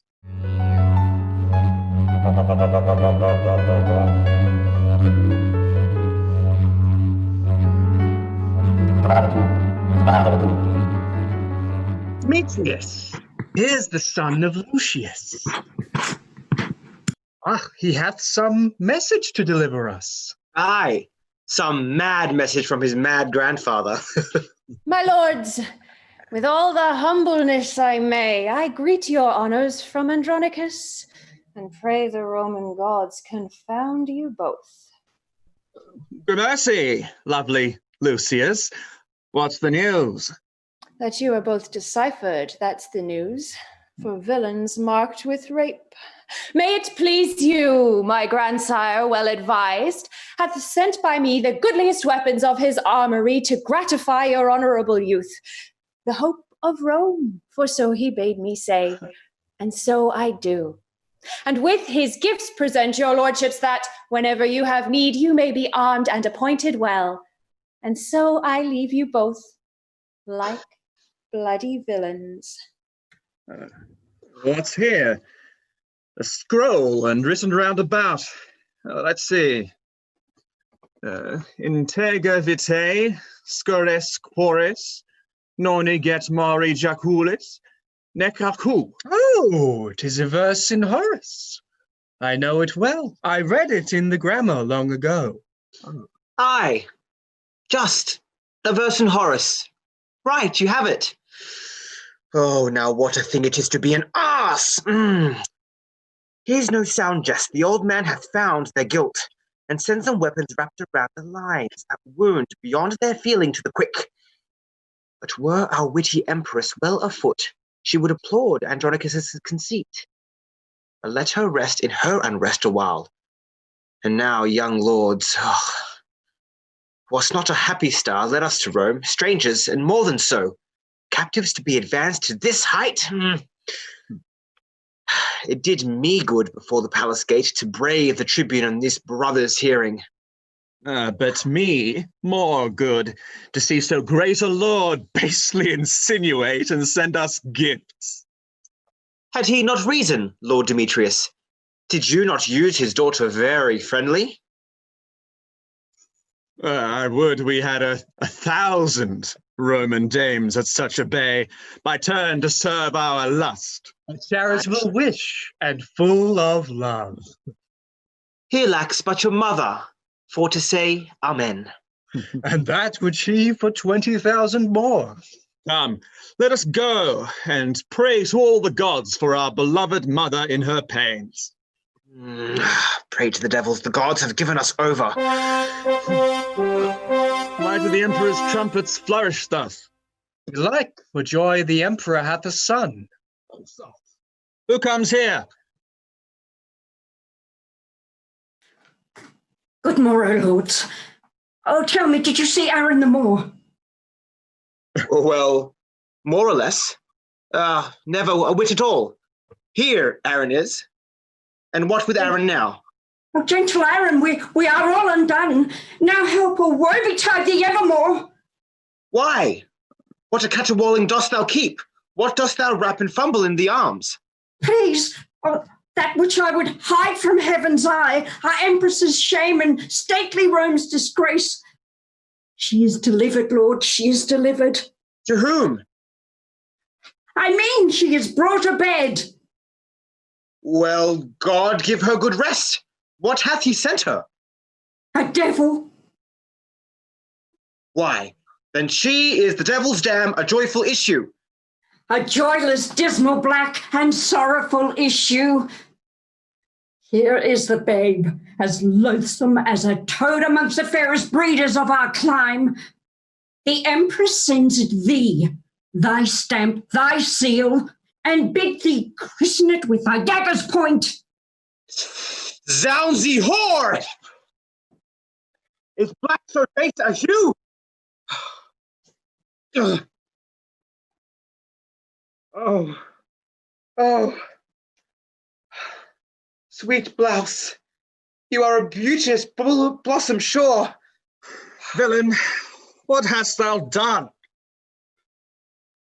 That which thou canst not undo. Thou hast undone our mother. Villain, I have done your mother. And therein, hellish dog, thou hast undone. Woe to her chance, and damned her loath choice. Accursed the offspring of so foul a fiend, shall not live. Shall not die! Must! The mother wills it so. What? Must it, nurse? Oh. Then let no man but I do execution on my flesh and blood. I'll broach the tadpole on my rapier's point. Give it to me. My sword shall soon dispatch it. Sooner this sword shall plough thy bowels up. Oh. Stay, murderous villains. Would you kill your brother? Oh. That shone so brightly when this boy was got. It dies upon my skin-house sharp point that touches this, my firstborn son and heir. I tell you, younglings, not Enceladus, with all its threatening band of typhoons brood, nor great Alcides, not the god of war, shall seize this prey out of its father's hands. What, ye sanguine, shallow-hearted boys, ye white-lined walls, you alehouse-painted signs! Oh. Coal black is better than another hue, in that it scorns to bear another hue. For all, the water in the ocean can never turn the swan's black legs to white, although she lave them hourly in the flood. Ah.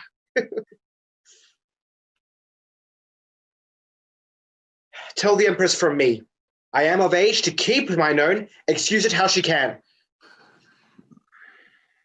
Wilt thou betray thy noble mistress thus?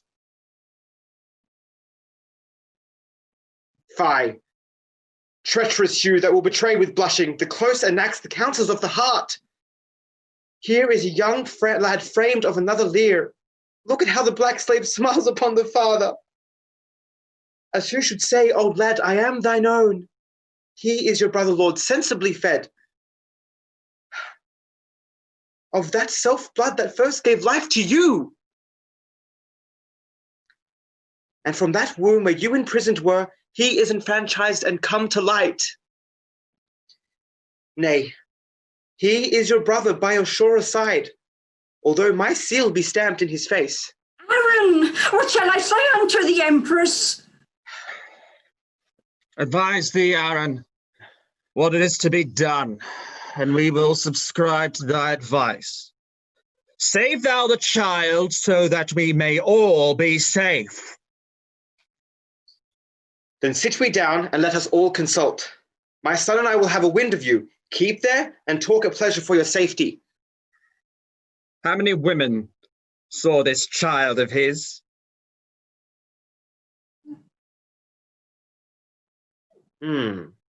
Why? So brave, lords. When we join in league, I am a lamb. But if you brave the moor, I am the shaft bear, the mountain lioness. The ocean swells not so as Aaron storms, but say again, how many saw the child? Cornelia, the midwife, and myself, and no one else but the delivered Empress. The Empress, the midwife, and yourself. Two may keep counsel when the third's away. Go to the Empress, tell her this I said. Ah! Quick! So cries a pig prepared to the spit. What meanest thou, Aaron? Wherefore didst thou this? O Lord, sir, 'tis a deed of policy. Shall she live to betray this guilt of ours? A long-tongued babbling gossip? No, lords, no. And now let it be known to my full intent. Not far, one muley lives, my countryman. His wife but yesternight was brought to bed. His child is like to her, fair as you are. Go pack with them, and give them mother gold, and tell them both the circumstance of all, and how this their child shall be advanced, and be received for the emperor's heir, and substituted in the place of mine, to calm this tempest whirling in the court. and let the emperor dandle him for his own. Hark ye, lords, ye see I have given her physique, and you must needs bestow her a funeral. The fields are near, and you are gallant grooms. This done, see that you take no longer days, but send the midwife presently to me. The midwife and the nurse well made way, then let the ladies tattle what they please. Aaron, I see thou wilt not trust the air with secrets. For this care of TAMORA, herself and hers are highly bound to be.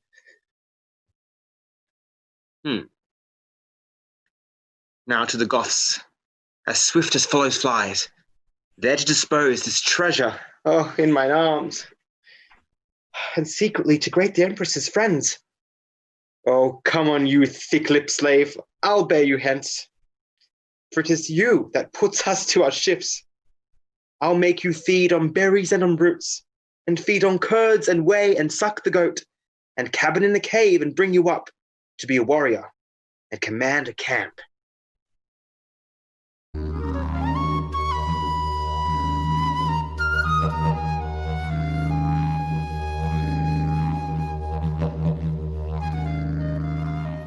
Come, Marcus. Come, kinsman, this is the way. Sir boy, now let me see your archery. Look, ye draw home enough, and 'tis there straight. Terras Astrea reliquit. Be you remembered, Marcus, she's gone, she's fled. Sirs, take your tools. You cousins shall go sound the ocean and cast your nets. Happily you may catch her in the sea. And there's as little justice as at land. No, Publius, you must do it. 'Tis you must dig and mattock with a spade and pierce the inmost centre of the earth. Then when you come to Pluto's region, I pray you, deliver him this petition. Tell him it is for justice and for aid, and that it comes from old Andronicus, shaken with sorrows in ungrateful Rome. Rome. Well, I made thee miserable what time I threw the people's suffrages on him that thus doth tyrannize o'er me. Go, get you gone, and pray be careful all, and leave you not a man of war unsearched. This wicked emperor may have shipped her hence, and kinsman, then we may go pipe for justice. Oh, Publius, is not this a heavy case to see thy noble uncle thus distract? Therefore, my lord, it highly us concerns by day and night to attend him presently, and feed his humour kindly as we may, till time beget some careful remedy. Kinsman, his sorrows are past remedy. Join with the Goths, and with revengeful war, take wreak on Rome for this ingratitude and vengeance on the traitor Saturnine. Publius, how now? How now, my master? What? Have you met with her? No, my good lord, but Pluto sends you word. If you will have revenge from hell, you shall. Marry, for justice she is so employed. He thinks, with Jove in heaven or somewhere else, so that perforce you must needs stay a time. He doth me wrong to feed me with delays. I'll dive into the burning lake below and pull her out, Acheron by the heels. Marcus, we are but shrubs. No cedars we, no big-boned men framed of the Cyclops' size, but metal, Marcus, steel to the very back, yet rung with wrongs more than our backs can be, and sith there's no justice in earth nor hell, we will solicit heaven and move the gods to send down justice for to wreak our wrongs. Come to this gear. You are a good archer, Marcus. Ad Jovem, that's for you here. Yes. Here, and Apollinem. Ad Martem. That's for myself. Of my word, I have written to effect, there's not a god left unsolicited. Kinsman, shoot all your shafts into the court. We will afflict the emperor in his pride. Now, masters, draw! Oh, well said, Lucius. Yes, good boy. In Virgo's lap. Give it my lord, I am a mile beyond the moon. Your letters with Jupiter by this. Aha, Publius, what hast thou done? See, thou hast shot off one of Taurus's horns.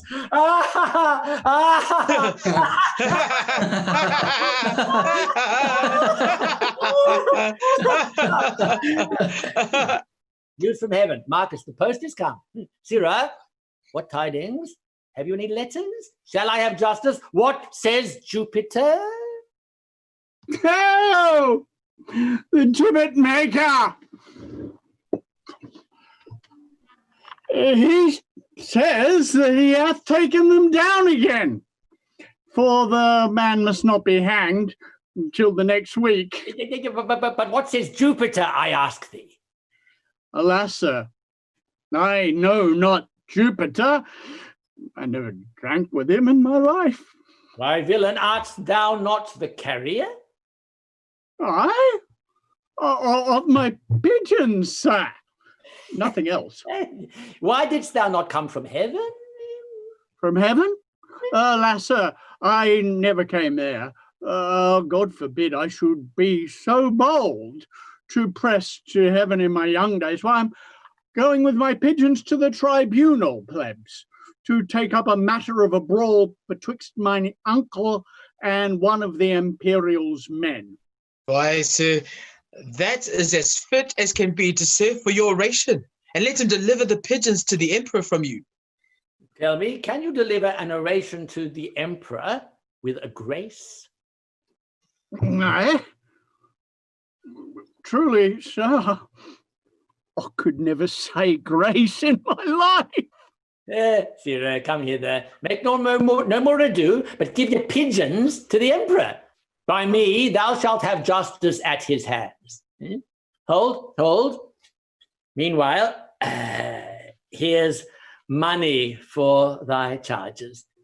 Give me pen and ink. Sirrah, can you with a grace deliver a supplication? Oh, aye, sir. Then here is a supplication for you. And when you come to him, at the first approach, you must kneel, then kiss his foot, then deliver up your pigeons, and then look for your reward. I'll be at hand, sir. See you do it bravely. I warrant you, sir. Let me alone. Here, hast thou a knife? Come, let me see it.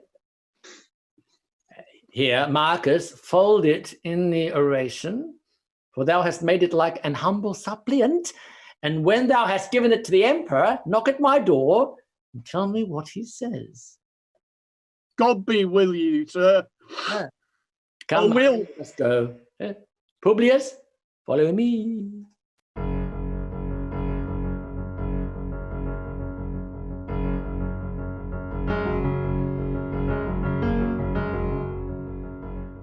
Why, lords, what wrongs are these? Was ever seen an emperor in Rome thus overborne, troubled, confronted thus, and for extent of eagle justice used in such contempt? Oh, my lords, you know, as know the mightiful gods, however these disturbers of our peace buzz in the people's ear, their naught hath passed. But even with law against the wilful sons of old Andronicus. And what if his sorrows have been so overwhelmed, his wits, shall we be thus afflicted in his wrecks, his fits, his frenzies, and his bitterness? And now he writes to heaven for his redress. See, here's to Jove, and this to Mercury, this to Apollo, this is the god of war. Sweet scrolls fly about the streets of Rome. What's this but libelling against the state and blazoning our injustice everywhere? A goodly humour, is it not, my lords? As who would say, in Rome no justice were. But if I live, his feigned ecstasies shall no shelter to these outrages. But he and his shall know that justice lives in Saturnines' health, whom if she sleeps, he'll so wake as she, and even shall cast off the proud conspirator that lives. My gracious lord, My lovely Saturnine, lord of my life, commander of my thoughts, calm me, and bear the faults of Titus's age, the effects of sorrow for his valiant sons, whose loss hath pierced him deep and scarred his heart, and rather comfort his distressed plight than prosecute the meanest or the best for these contempts. Why, thus it shall become high-witted TAMORA to gloss with all. But, Titus, I have touched thee to the quick, thy lifeblood out, if Aaron now be wise. Then all is safe, the anchor's in the port. Ah, how now, good fellow, wouldst thou speak with us? Aye, forsooth, an your mistership be imperial. Empress I am, but yonder sits the emperor. 'Tis he.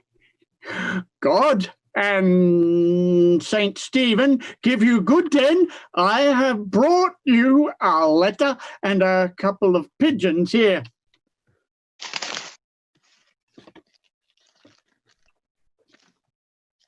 Go take him away and hang him presently.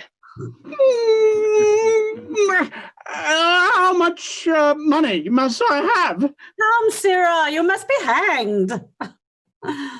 Hanged by a lady? Then I have brought up a neck to a fair end. Despiteful and intolerable wrongs. Shall I endure this monstrous villainy? I know from whence this same device proceeds. May this be born, as if his traitorous sons that died by law for murder of our brother have by means been butchered wrongfully. Go, drag the villain hither by the hair, nor age nor honour shall shape privilege for this proud mock. I will be thy slaughterman. Oh, sly, frantic wretch, that hopes to make me great in hope thyself should govern Rome and me. What's news with thee, Aemilius? My lord.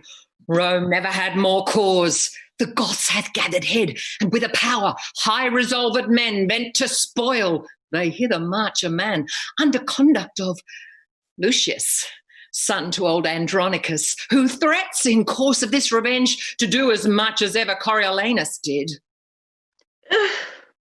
Is warlike Lucius general of the Goths? Oh, these tidings nip me, and I hang the head as flowers with frost or grass beaten down with storms. Now begins our sorrows to approach. Tis he the common people love so much. Myself have often heard them say when I have walked past like a private man that Lucius's banishment was wrongfully, and they wish Lucius was the emperor. Why should you fear? Is not your city strong? But the citizens favour Lucius and will revolt to succour me from him. King, be thy thoughts imperious like thy name. Is the sun dimmed that gnats do fly in it? The eagle suffers little birds to sing and is not careful what they mean thereby, knowing that with the shadow of his wings he can at pleasure stint their melody. Even so, mayest thou, the giddy man of Rome, then cheer thy spirit. For know thou, Emperor, I will enchant the old Andronicus with words more sweet and yet more dangerous than baits to fish or honey stalks to sheep. When as the one is wounded with the bait, the other rotted with delicious feed. But he will not entreat his son for us. If TAMORA entreat him, boom, then he will. For I can smooth and fill his aged ear with golden promises, that were his heart almost impregnable, his old ears deaf, yet should both ear and heart obey my tongue.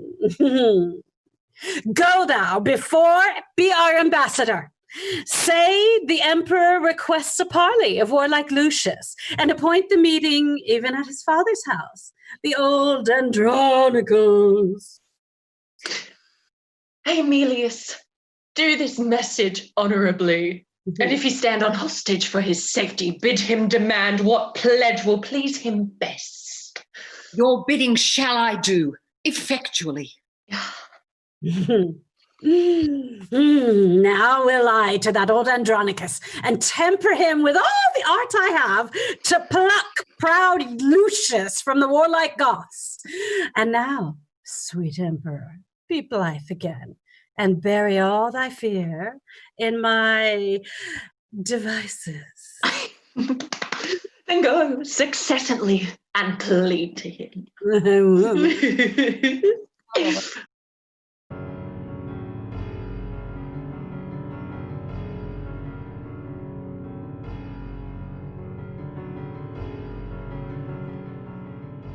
Approved warriors, and my faithful friends, I have received letters from great Rome which signify what hate they bear their emperor, and how desirous of our sight they are. Therefore, great lords, be, as your titles witness, imperious and impatient of your wrongs, and where in Rome hath done you any scathe, let him make treble satisfaction. Brave slip, sprung from the great Andronicus, whose name was once our terror, now our comfort, whose high exploits and honourable deeds in grateful Rome requites with foul contempt. Be bold in us, we'll follow where thou leadst, like stinging bees in hottest summer's day, led by their master to the flowered fields, and be avenged on cursed TAMORA. I humbly thank him, and I thank you all. Ah, but who comes here led by a lusty Goth? Renowned Lucius, from our troops I strayed to gaze upon a ruinous monastery, and as I earnestly did fix mine eye upon the wasted building, suddenly I heard a child cry underneath the wall. I made unto the noise, when soon I heard the crying babe controlled with this discourse: "Peace, tawny slave, half me and half thy dam. Did not thy hue bewray whose brat thou art? Had nature lent thee but thy mother's look? Villain, thou mightest have been an emperor. But where the bull and cow are both milk white, they never do beget a coal-black calf. Peace, villain, peace!" Even thus he rates the babe. "For I must bear thee to a trusty Goth, who, when he knows thou art the empress's babe, will hold thee dearly for thy mother's sake." With this my weapon drawn, I rushed upon him, surprised him suddenly, and brought him hither, to use as you think needful of the man. Ah, worthy Goth, this is the incarnate devil that robbed Andronicus of his good hand. This is the pearl that pleased your empress eye, and here's the base fruit of his burning lust. Say, warlike slave, whither wouldst thou convey this growing image of thy fiend-like face? Eh? Why dost not speak? What, deaf? Not a word? A halter, soldiers! Hang him on this tree, and by his side his fruit of bastardy. Touch not the baby, he is of royal blood. Too like the sire for ever being good. First hang the child, that he may see it sprawl, a sight to vex the father's soul withal. Get me a ladder. Lucius, save the child, and bear it from me to the empress. If thou do this, I'll show thee wondrous things that highly may advantage thee to hear. If that will not, befall what may befall, I'll speak no more, but vengeance rot you all. Say on. And if it please me, which thou speakst, thy child shall live, and I will see it nourished. And if it please thee, why assure thee, Lucius, 'twill vex thy soul to hear what I shall speak. For I must talk of murders, rapes, and massacres, acts of black night, abominable deeds, complots of mischief, treason, and villainies, ruthful to hear, yet piteously performed. And this shall all be buried by my death, unless thou swear to me my child shall live. Tell on thy mind, I say the child shall live. Swear that he shall, and then I will begin. Who should I swear by? Thou believest no God? That granted, how canst thou believe an oath? And what if I do not, as indeed I do not? Yet, for I know thou art religious, and hast a thing within thee called conscience, with 20 popish tricks and ceremonies, which I have seen thee careful to observe. Therefore I urge thy oath, for that I know an idiot holds his bauble for a god, and keeps the oath which by that god he swears. To that I'll urge him. Therefore thou art vow by that same god, that god soever it be, that thou adorest and hath in reverence, to save my boy, to nourish and bring him up. Or else I will discover naught to thee. Even by my God, I swear to thee I will. First, know thou, I begot him on the Empress. Most insatiate and luxurious woman. Ah, tut, Lucius. This was but a deed of charity, to that which thou shalt hear of me anon. 'Twas her 2 sons that murdered Bassianus. They cut thy sister's tongue and ravished her, and cut her hands and tribbed her as thou sawest. Detestable villain, callest that trimming? Why? She was washed and cut and trimmed, and 'twas trim sport for them that had the doing of it.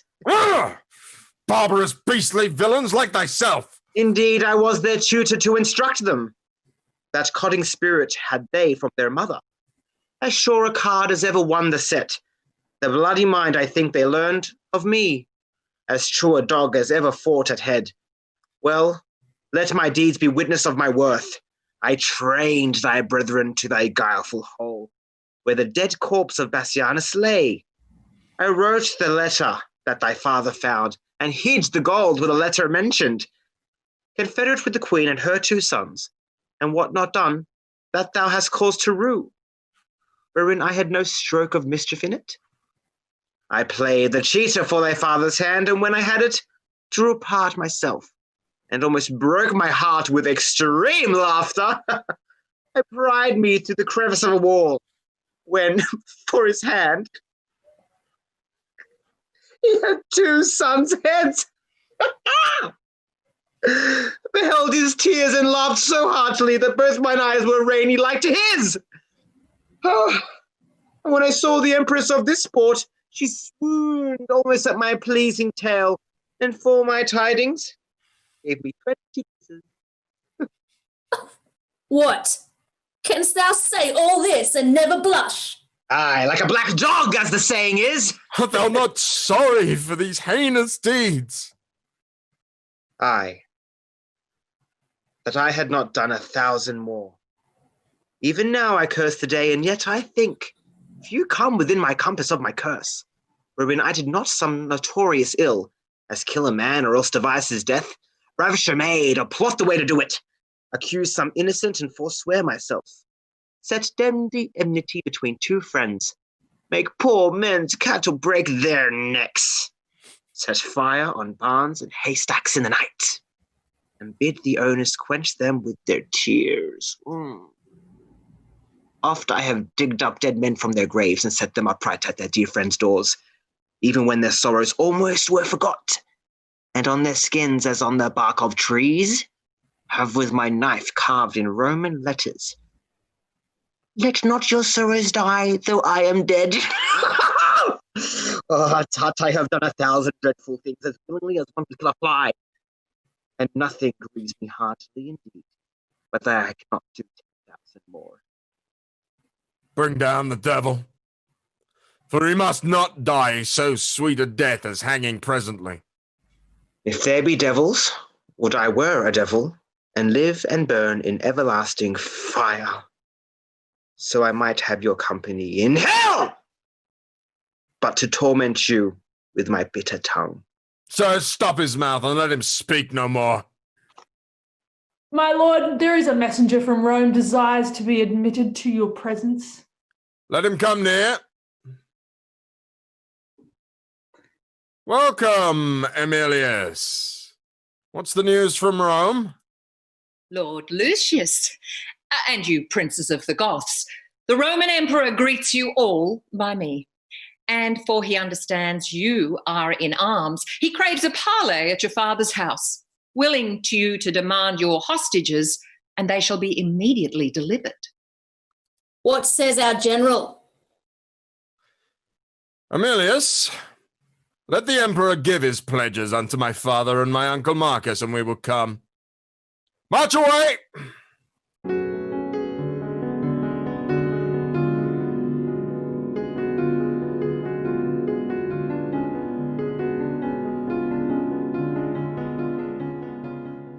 In this strange and sad habiliment, I will encounter with Andronicus and say I am revenge, sent from below to join with him and right his heinous wrongs. Knock at his study where they say he keeps to ruminate strange plots of dire revenge. Tell him revenge is come to join with him and work confusion on his enemies.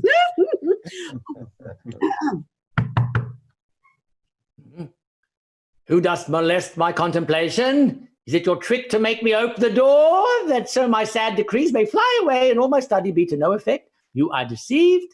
For what I mean to do, see here in bloody lines I have set down, and what is written shall be executed. Titus, I am come to talk with thee. No, not a word. How can I grace my talk, wanting a hand to give it action? Thou hast the odds of me, therefore no more. If thou didst know me, thou wouldst talk with me. I am not mad, I know thee well enough. Witness this wretched stump. Witness these crimson lines. Witness these trenches made by grief and care. Witness the tiring day and heavy night. Witness all sorrow. That I know thee well for our proud empress, mighty TAMORA. Is not thy coming for my other hand? No, thou sad man, I am not TAMORA. She is thine enemy, and I thy friend. I am Revenge, sent from the infernal kingdom to ease the gnawing vulture of thy mind by working wreakful vengeance on thy foes. Come down and welcome me to this world's light. Confer with me of murder and of death.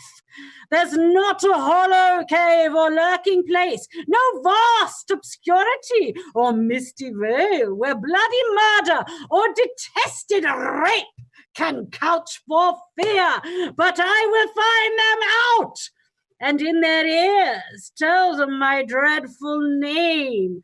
Revenge, which makes the foul offender quake. Art thou revenge? And art thou sent to me to be a torment to mine enemies? I am. Therefore come down and welcome me. Do me some service ere I come to thee. Lo, by thy side where rape and murder stands. Now give me some assurance that thou art revenge. Stab them, or tear them on thy chariot wheels, and then I'll come and be thy wagoner, and whirl along with thee about the globe. Provide thee 2 proper palfreys, black as jet, to hail thy vengeful wagon swift away, and find out murderers in their guilty caves. And when thy car is loaden with their heads, I will dismount, and by the wagon wheel trot like a servile footman all day long, even from Hyperion's rising in the east until his very downfall in the sea. And day by day, I'll do this heavy task, so thou destroy rapine and murder there. These are my ministers. Come with me. Are these thy ministers? What are they called? Rapine and murder, therefore called so, because they take vengeance of such kind of men. Good Lord, how like the Empress's sons they are, and you, the Empress. But we worldly men have miserable, mad, mistaking eyes. Oh, sweet revenge, now do I come to thee, And if one arm's embracement will content thee, I will embrace thee in it by and by. This closing with him fits his lunacy. Whate'er I forge to feed his brain sick fits, do you uphold and maintain in your speeches? For now he firmly takes me for revenge, and being credulous in this mad thought, I'll make him send for Lucius his son. And whilst I at the banquet hold him sure, I'll find some cunning practice out of hand to scatter and disperse the giddy Goths, or at the least make them his enemies. See, he comes, and I must ply my theme. Long have I been forlorn, and all for thee. Welcome, dread fury, to my woeful house. Rapine and murder, you are welcome too. How like the Empress and her sons you are. Well are you fitted? Had you but a Moor, could not all hell afford you such a devil? For well I wot the Empress never wags, but in her company there is a Moor. And wouldst you represent our queen aright, if were convenient you had such a devil, but welcome as you are. What shall we do? What wouldst thou have us do, Andronicus? Show me a murderer. I'll deal with him. Show me a villain that hath done a rape, and I am sent to be revenged on him. Show me 1,000 that have done thee wrong, and I will be revenged on them all. Look around about the wicked streets of Rome, and when thou findest a man that's like thyself, good murder, stab him. He's a murderer. Go thou with him, and when it is thy hap to find another that is like thee, good rapine, stab him. He's a ravisher. Go thou with them, and in the emperor's court there is a queen attended by a Moor. Well mayest thou know her by her own proportion, and thine, for up and down she doth resemble thee. I pray thee, do on them some violent death. They have been violent to me and mine. Well, hast thou lessoned us, this we shall do. But would it please thee, good Andronicus, to send for Lucius, thy thrice valiant son, who leads towards Rome a band of warlike Goths, and bid him come and banquet at thy house, where he is here, even at thy solemn feast. I will bring in the Empress and her sons, the Emperor himself, and all thy foes, and at thy mercy shall they stoop and kneel, and on them shalt thou ease thy angry heart. What says Andronicus to this device? Marcus, my brother, thy sad brother Titus calls. Go, gentle Marcus, to thy nephew Lucius. Thou shalt inquire him out among the Goths. Bid him repair to me, and bring with him some of the chiefest princes of the Goths. Bid them encamp his soldiers where they are. Tell him the emperor and the empress too feast at my house, and he shall feast with them. Do this thou for my love, and so let him, as he regards his aged father's life. This will I do, and soon return again. Now will I hence about thy business, and take my ministers along with me. Nay, let rape and murder stay with me, or else I'll call my brother back again and cleave to no revenge but Lucius. What say you, boys? Will you bide with him, whilst I go tell my lord the emperor? Have I governed our determined jest? Yield to his humour, smooth, and speak him fair, and tarry with him till I turn again. I know them all, though they suppose me mad, and will o'erreach them in their own devices, a pair of cursed hellhounds and their dam. Madam, depart at pleasure. Leave us here. Farewell, Andronicus. Revenge now goes to lay a complot to betray thy foes. I know thou dost. Sweet revenge, farewell. Tell us, old man, how shall we be employed? Tut, I have work enough for you to do. Publius, come hither. What is your will? Know you these two? The Empress's sons, I take them. Chiron and Demetrius. Oh, fie, Publius, fie! Thou art too much deceived. The one is murder. Rape is the other's name. Therefore bind them, gentle Publius. Oft have you heard me wish for such an hour, and now I find it. Therefore bind them sure. Stop their mouths if they begin to cry. Villains, forbear. We are the Empress's sons. And therefore do we what we are commanded. Stop close their mouths. Let them not speak a word.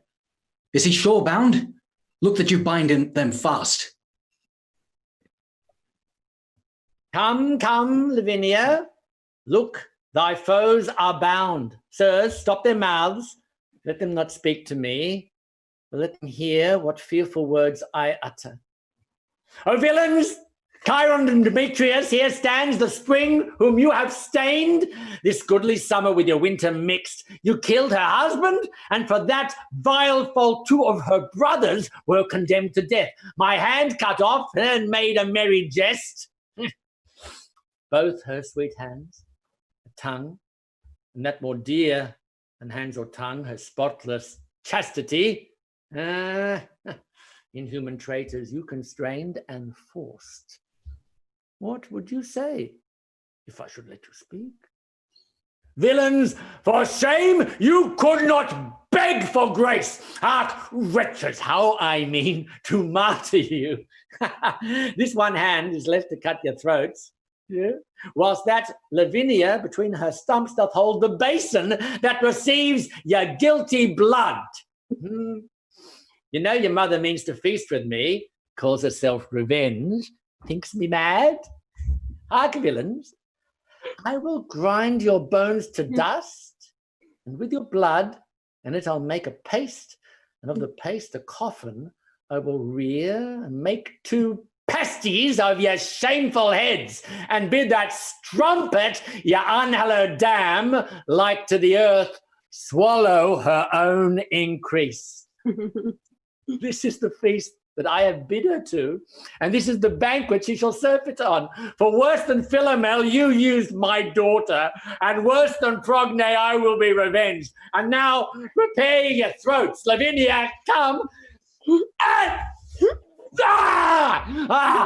Receive the blood, and when they are dead, let me go grind their bones to powder small, and with this hateful liquor temper it, and in that paste let their vile heads be baked. Come, come. Be everyone officious to make this banquet, which I wish may prove more stern and bloody than the centaur's feast.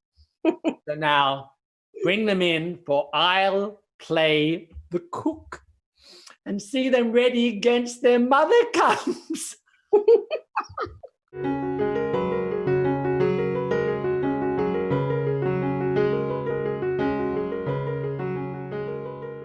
Good Marcus, since it is my father's mind that I repair to Rome, I am content. And ours with thine befall what fortune will. Good uncle, take you in this barbarous Moor, this ravenous tiger, this accursed devil. Let him receive no sustenance. Fetter him till he be brought unto the emperor's face, for testimony of her foul proceedings. See the ambush of our friends be strong. I fear the emperor means no good to us.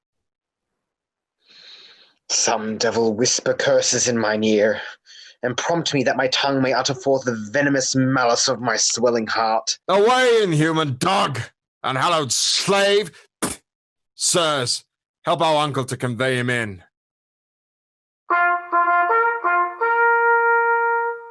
What? The trumpets show the emperor is at hand. What, hath the firmament more sons than one? What booted thee to call thyself a son? Rome's emperor and a nephew, break the parley. These quarrels must be quietly debated. The feast is ready, which the careful Titus hath ordained to an honourable end for peace, for love, for league, and good to Rome. Please you, therefore, draw nigh and take your places. Marcus, we will. Welcome, my gracious lord. Welcome, dread queen. Welcome, ye warlike Goths. Welcome, Lucius, and welcome all. Although the cheer be poor, twill fill your stomachs, be you eat of it. Why art thou thus attired, Andronicus? Oh, because I would be sure to have all will, to entertain your highness and your empress.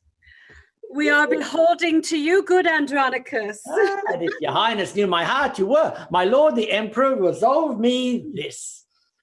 Was it well done of rash Virginius to slay his daughter, his own right hand, because she was enforced, stained, deflowered? It was, Andronicus. Your reason, mighty lord? Because the girl should not survive her shame, and by her presence still renew his sorrows. The reason, mighty, strong, and effectual, pattern, precedent, and lively warrant for me, most wretched, to perform the like. Die, die, Lavinia, and thy shame with thee! Ah! And with thy shame, thy father's sorrow die. What hast thou done, unnatural and unkind? Killed her, for whom my tears have made me blind. I am as woeful as Virginius was, and have 1,000 times more cause than he to do this outrage, and it is now done. What was she ravished? Tell who did the deed. Will it please you eat? Will it please your highness feed? Why hast thou slain thine only daughter thus? Oh, not I. 'Twas Chiron and Demetrius. They ravished her and cut away her tongue, and 'twas they that did her all this wrong. Go, fetch them, bring them presently. Why? There they are both, baked in that pie, wherein your mother daintily hath fed, eating the flesh that she herself hath bred. 'Tis true, 'tis true. Witness my knife's sharp point. Ah! Die, frantic wretch, for this accursed deed. And the son's eyeball his father bleed. There's meed for me, death for a deadly deed.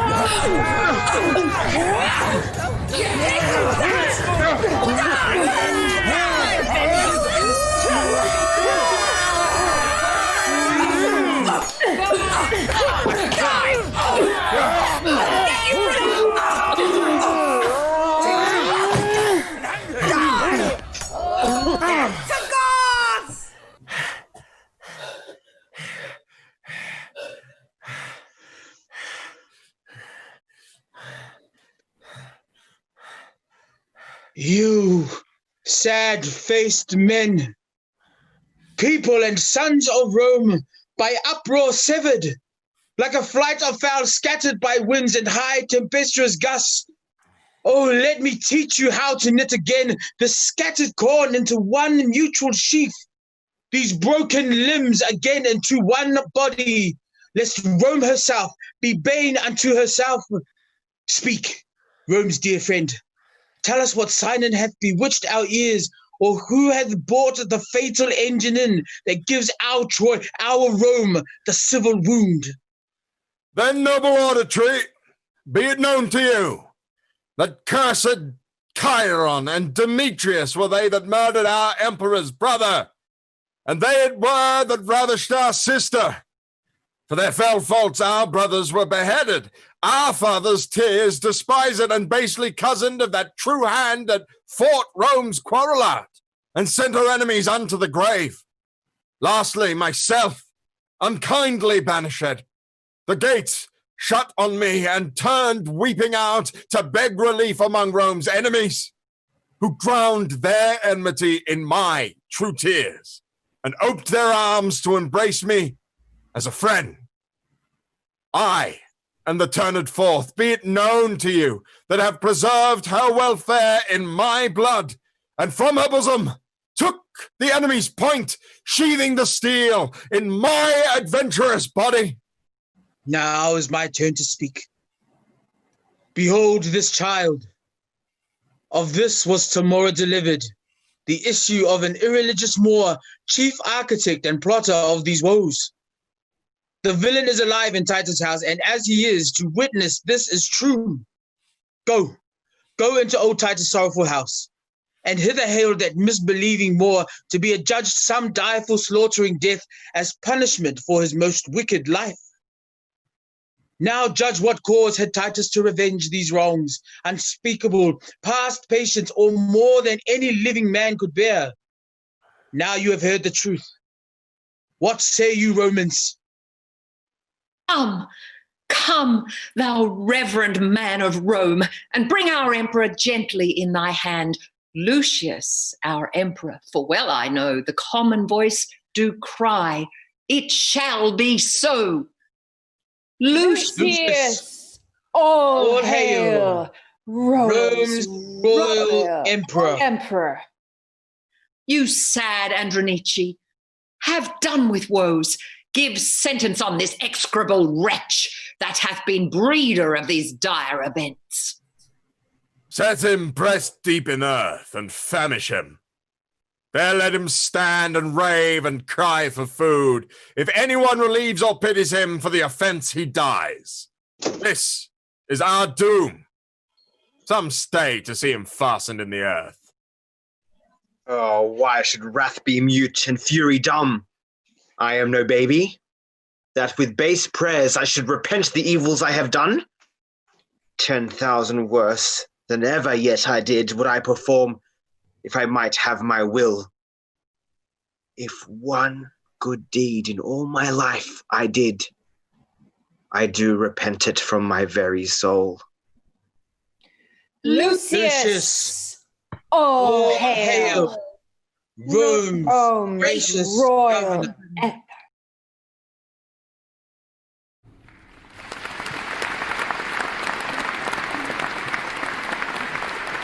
Round of applause for the Andronici. Keep that applause going for the Goths. And for your citizens of Rome. And last but certainly not least, for all the people behind the scenes who have brought this play to your screens today. The creative, technical, and production team.